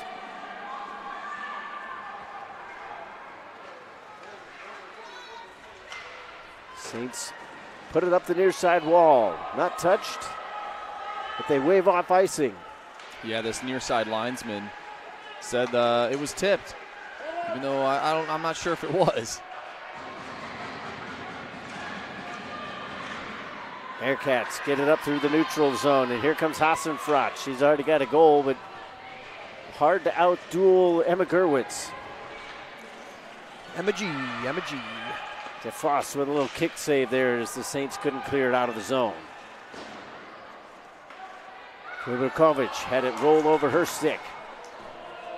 Flipped right back in. Gurwitz has it. Off the near side board. Saints have numbers if they can get it into the zone. Here's Rutherford. Defense closing down, though, for McKendree. Furbit's shot went off a skate. Furbit holds his own. Long shot. Rainbow. Oh. Goaltender did not see that, so if that had been on target, that's in the back of the net.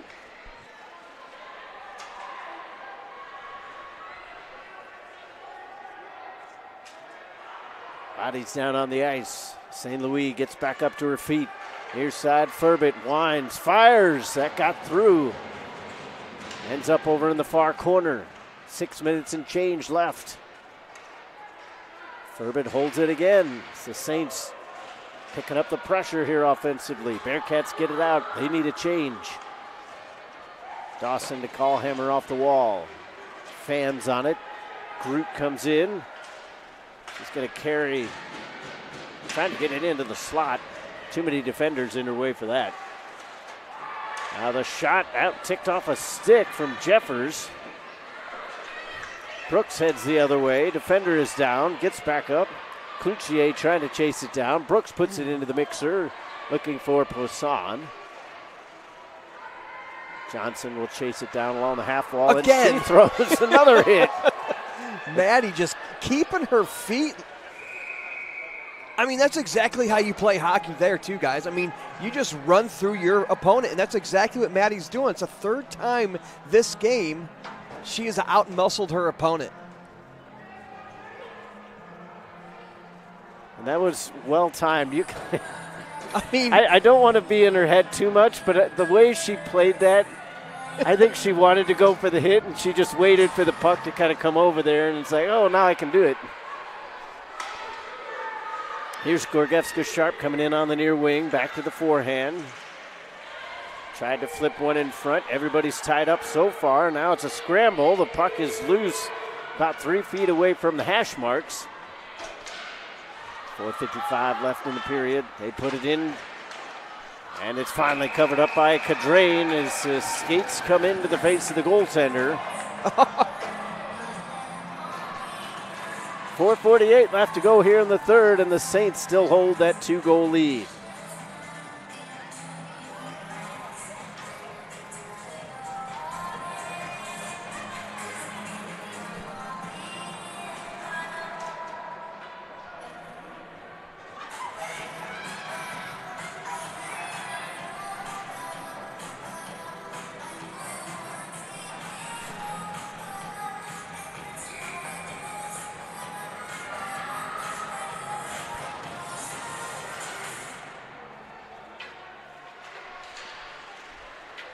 .44 left to go in the period.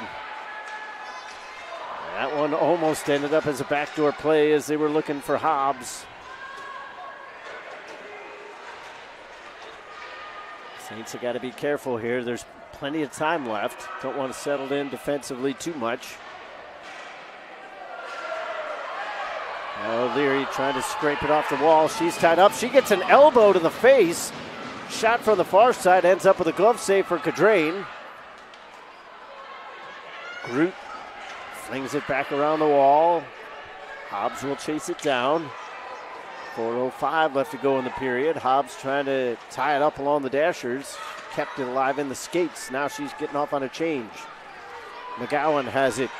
Crosses the red line. Gillings was able to get just enough on that one to get it into the zone. 3:45 remains here in the period. Little flip pass. Connects. Here's Jeffers from the right wing to the circle. Dances around Gurwitz. Puts it into the middle. Nobody home. Groot will keep it in the zone, at least for now. Saints get it out.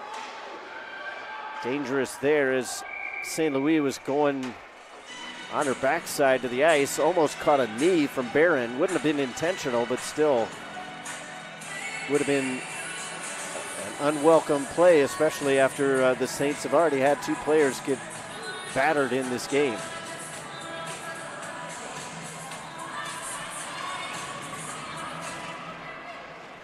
Sawyer Duncan left in the second period, and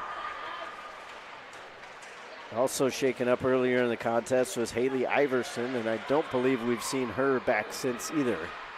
No, I saw her sitting up here in the stands. She went to the showers and watching the rest of the game up here in the bleachers.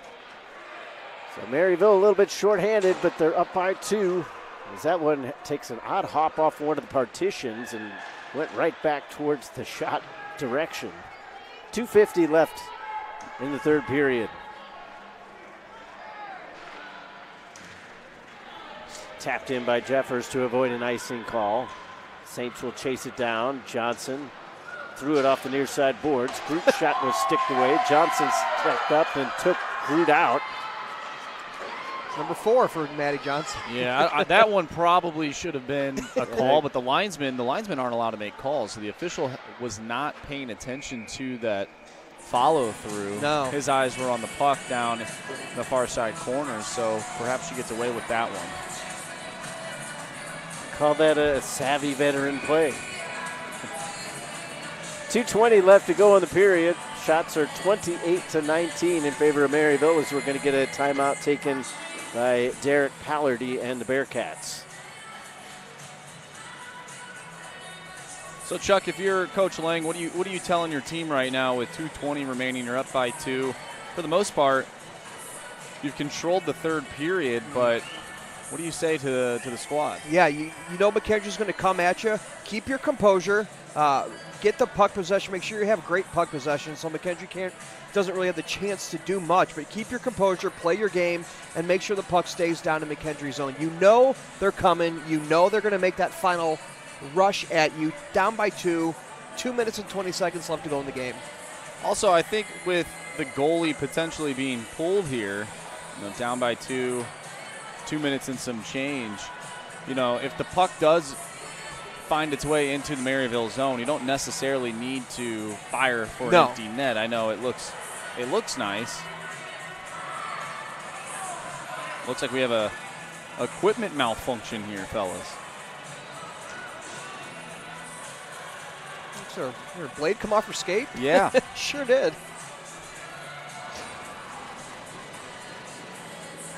So if you're looking right now, the Maryville bench looks pretty thin. Already 2 position players out of this game. Of course, Sawyer Duncan was injured as well. Johnson was able to hold that in at the blue line, but now the Bearcats end up with it. Groot comes up with speed, finds the pass. Now here's Jeffers with a clean shot. She scores! Exactly. It's not over yet. 5-4. Hey, we talked about it. We knew they were coming. There's no secret to anybody, and they make it a 1-goal game with 2 minutes and 3 seconds left. It is a hockey game here, fellas. What a shot. And what a timeout called by McKendree. That's exactly what they needed to get back in this game. Just a little refresh. And this thing is not over yet, gentlemen. No, it sure isn't. So the Saints really have to buckle down now. 2 minutes and 3 seconds left. Jeffers scores at 17:58.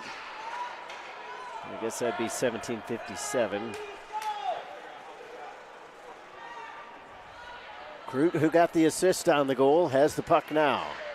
Hands it over towards Kuski. She had her pocket picked at least momentarily, and now a couple Bearcats almost run into one another. Hassenfrott still gets it through the melee into the zone. Furbit comes over, made a play, and the Saints will clear it out. That puck stopping. And they wave it off at the very last second. Linesman had his arm up in the air for the longest time. 1:21 left to go. This one trickles in towards Cadrain, and she will decide to cover it up. And this is when you start looking towards the other end of the ice and seeing if Burke will find her way to the bench. And McKendree putting out an extra attacker for a 6-on-5. I feel like right now might be the move, but they elect not to.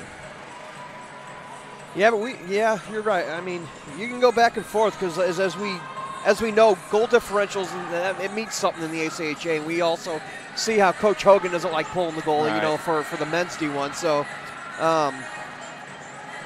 maybe McKendree feels like they can get in the zone without needing that 6th player. As I say that, and their goaltender comes up to the hash marks. I don't know how I feel about the whole goal differential thing. Are we playing for the goal differential, or are we playing to win the game? Right, I agree. I agree. And that's a conversation we've had several times, and that unfortunately the coaches have to deal with the situation as it is. Oh, for sure, and I don't blame them, but it's just the way that things are set up. Right, yeah. But if you're going to pull the goaltender, that was what was so odd about having the goaltender in the crease initially. Burke is up by the hash marks, but still just kind of standing there. 1:12 left, and now we get a whistle. McKendree was celebrating for a moment. And Burke is still just kind of standing like a statue in between the hash marks. 1:11 left to go in the period, and it's a one-goal game.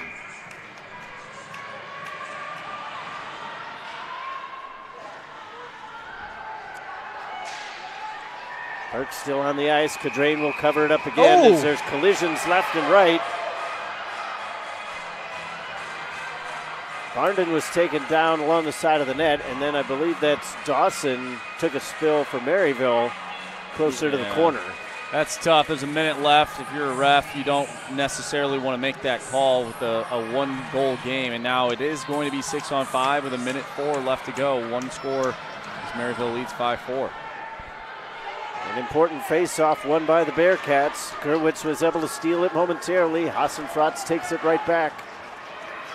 Rutherford gets a piece of it, shuffles it out. Now it's a 2-on-1. Rutherford with Callhammer straight away, takes the shot and misses. The puck fluttered off of her stick and did not hit the target. That's an ice. Back the other way, it crosses all 3 lines, and it'll be an icing call against McKendree with 38.6 to go.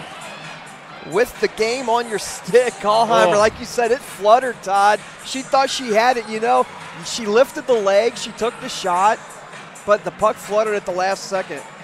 And you thought McKendree was going to go the opposite direction with a quick pass up the ice, just too far out front, and it leads to an icing. And now they have to go back to 5-on-5 as the netminder's back in the net. Now Groot gets the puck off the face-off. Jeffers along the near wall. Straight up through the middle. Good poke check from Gurwitz to take it away. Otherwise it would have been Barron off to the races. 25 seconds left. Groot sets up at the point, but the puck is tied up along the wall. There's only 5 attackers. The goaltender is still in between the pipes. Groot's going to take the shot. Good block there from O'Brien. Johnson will collect. Plays it off the boards. 8 seconds left. And there is no icing, so that will do it. 2 seconds remain. The Saints will even their record at 1-1 on the season with a rather impressive 5-4 win over McKendree. Very surprised that Burke did not come out of the net for that final push for McKendree. Perhaps if they have 6 attackers on the ice, they're able to keep that puck in and maybe get one more opportunity to fire one on net and try and tie the game. They elect to stay 5-on-5, and Maryville able to clear and pick up the victory. So the Saints get to celebrate here on home ice in front of their home fans, their first win of the season. And if you're a Saints fan, you're going to have to soak it up here in terms of the home atmosphere because they will not return to the Maryville University Hockey Center until October 14th. Wow. It's a long time. We'll be here. We'll be here. We'll be here waiting. Chuck, myself, Todd, we will literally stay here for a full month. Yeah, I'm taking off work for a month. At least we get to run a bar tab. Food's free. I agree. They have a gym down there for you, Todd, in the workout facilities. We can hang out with Jeff Lavecchio as well. He'll help us stay in shape while we hang out upstairs by the bar and, and just taking some good hockey, some practices, a few games here and there. And drink them out of Powerade, you know. So we'll step aside for a brief moment. When we come back, we'll give our final thoughts on this contest. The Saints win it 5-4. Keep it right here for our post-game show on the Maryville Saints Hockey Network.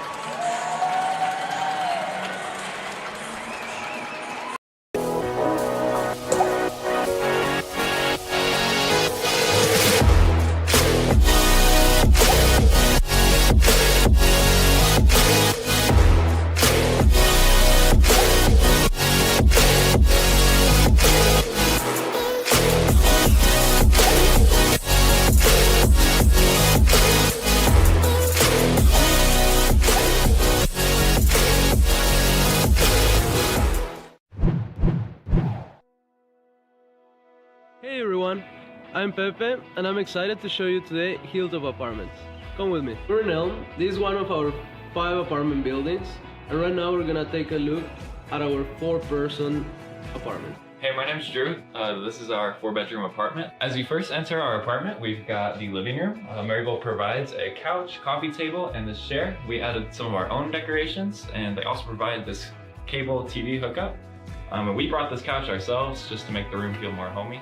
And then we'll go check out the bedrooms. In our 4-bedroom apartment, we have 1 bedroom in the front, 3 bedrooms in the back that also have 2 bathrooms. Thanks so much for visiting our apartment. Let's hand it back over to Pepe. Right behind the apartments, we have this nice area where we can have a grill, we can hang out with friends, maybe do some homework.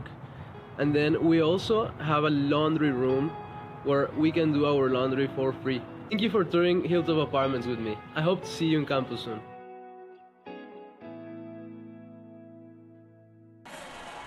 And welcome back to the Maryville University Hockey Center. The Saints are victorious 5-4 as we wrap things here on the broadcast. A good game, obviously a little bit tighter in the end than I think Coach Lang might have liked, but they get the win. Yeah, it was a great game. We saw a lot of scoring in that second period and then a lot of physicality throughout the entire game, which is something that isn't really typical in women's hockey. We mentioned it. You're not allowed to hit anybody, but we saw a lot of physicality and a lot of just hard work from both teams, and they made it an exciting game. You know, that first period we thought, okay, maybe these two teams are feeling each other out, seeing where the puck may bounce, but as time went on throughout the game, it seemed like both teams really found their footing. Yeah, a one-goal game, much like last night. 4 different goal scorers for Maryville, 5 goals. They come out with the W. McKendree comes out with the W last night. Hey, they made it fun. They made it exciting for us, and Maryville's now 1-1 on the season. So hockey is one of the ultimate team sports, but talking individually, Colleen O'Leary, 2 goals after finishing with 10 last year, tied for 3rd in goal scoring. A good start to her season. Yeah, I mean, just getting on the board and getting that monkey off your back, right? You want to get on the score sheet. You want to help your team out in any way possible. And in doing so, you create a lot of confidence in yourself. And we saw a lot of that tonight throughout the entire lineup. And speaking of confidence, Caitlin Condrain coming in cold after Sawyer Duncan unexpectedly goes out injured. Haven't heard quite yet what is going on with Sawyer, but good on Caitlin. Came in. Yeah, the first shot, much like the one on Sawyer, shot goes in, but the rest of the game she had a strong game. So the Saints split the opening series with the McKendree Bearcats 1-1, but they win here on home ice. Now it's a trip down to the desert where they will play Arizona State coming up next weekend. Our next broadcast, as we mentioned, will be October 14th when the Saints will play against the University of Michigan Dearborn. Until then, I've been Todd Panula for Chuck Kraus and Andrew Marsh. We thank you for watching. This has been Maryville Saints Hockey.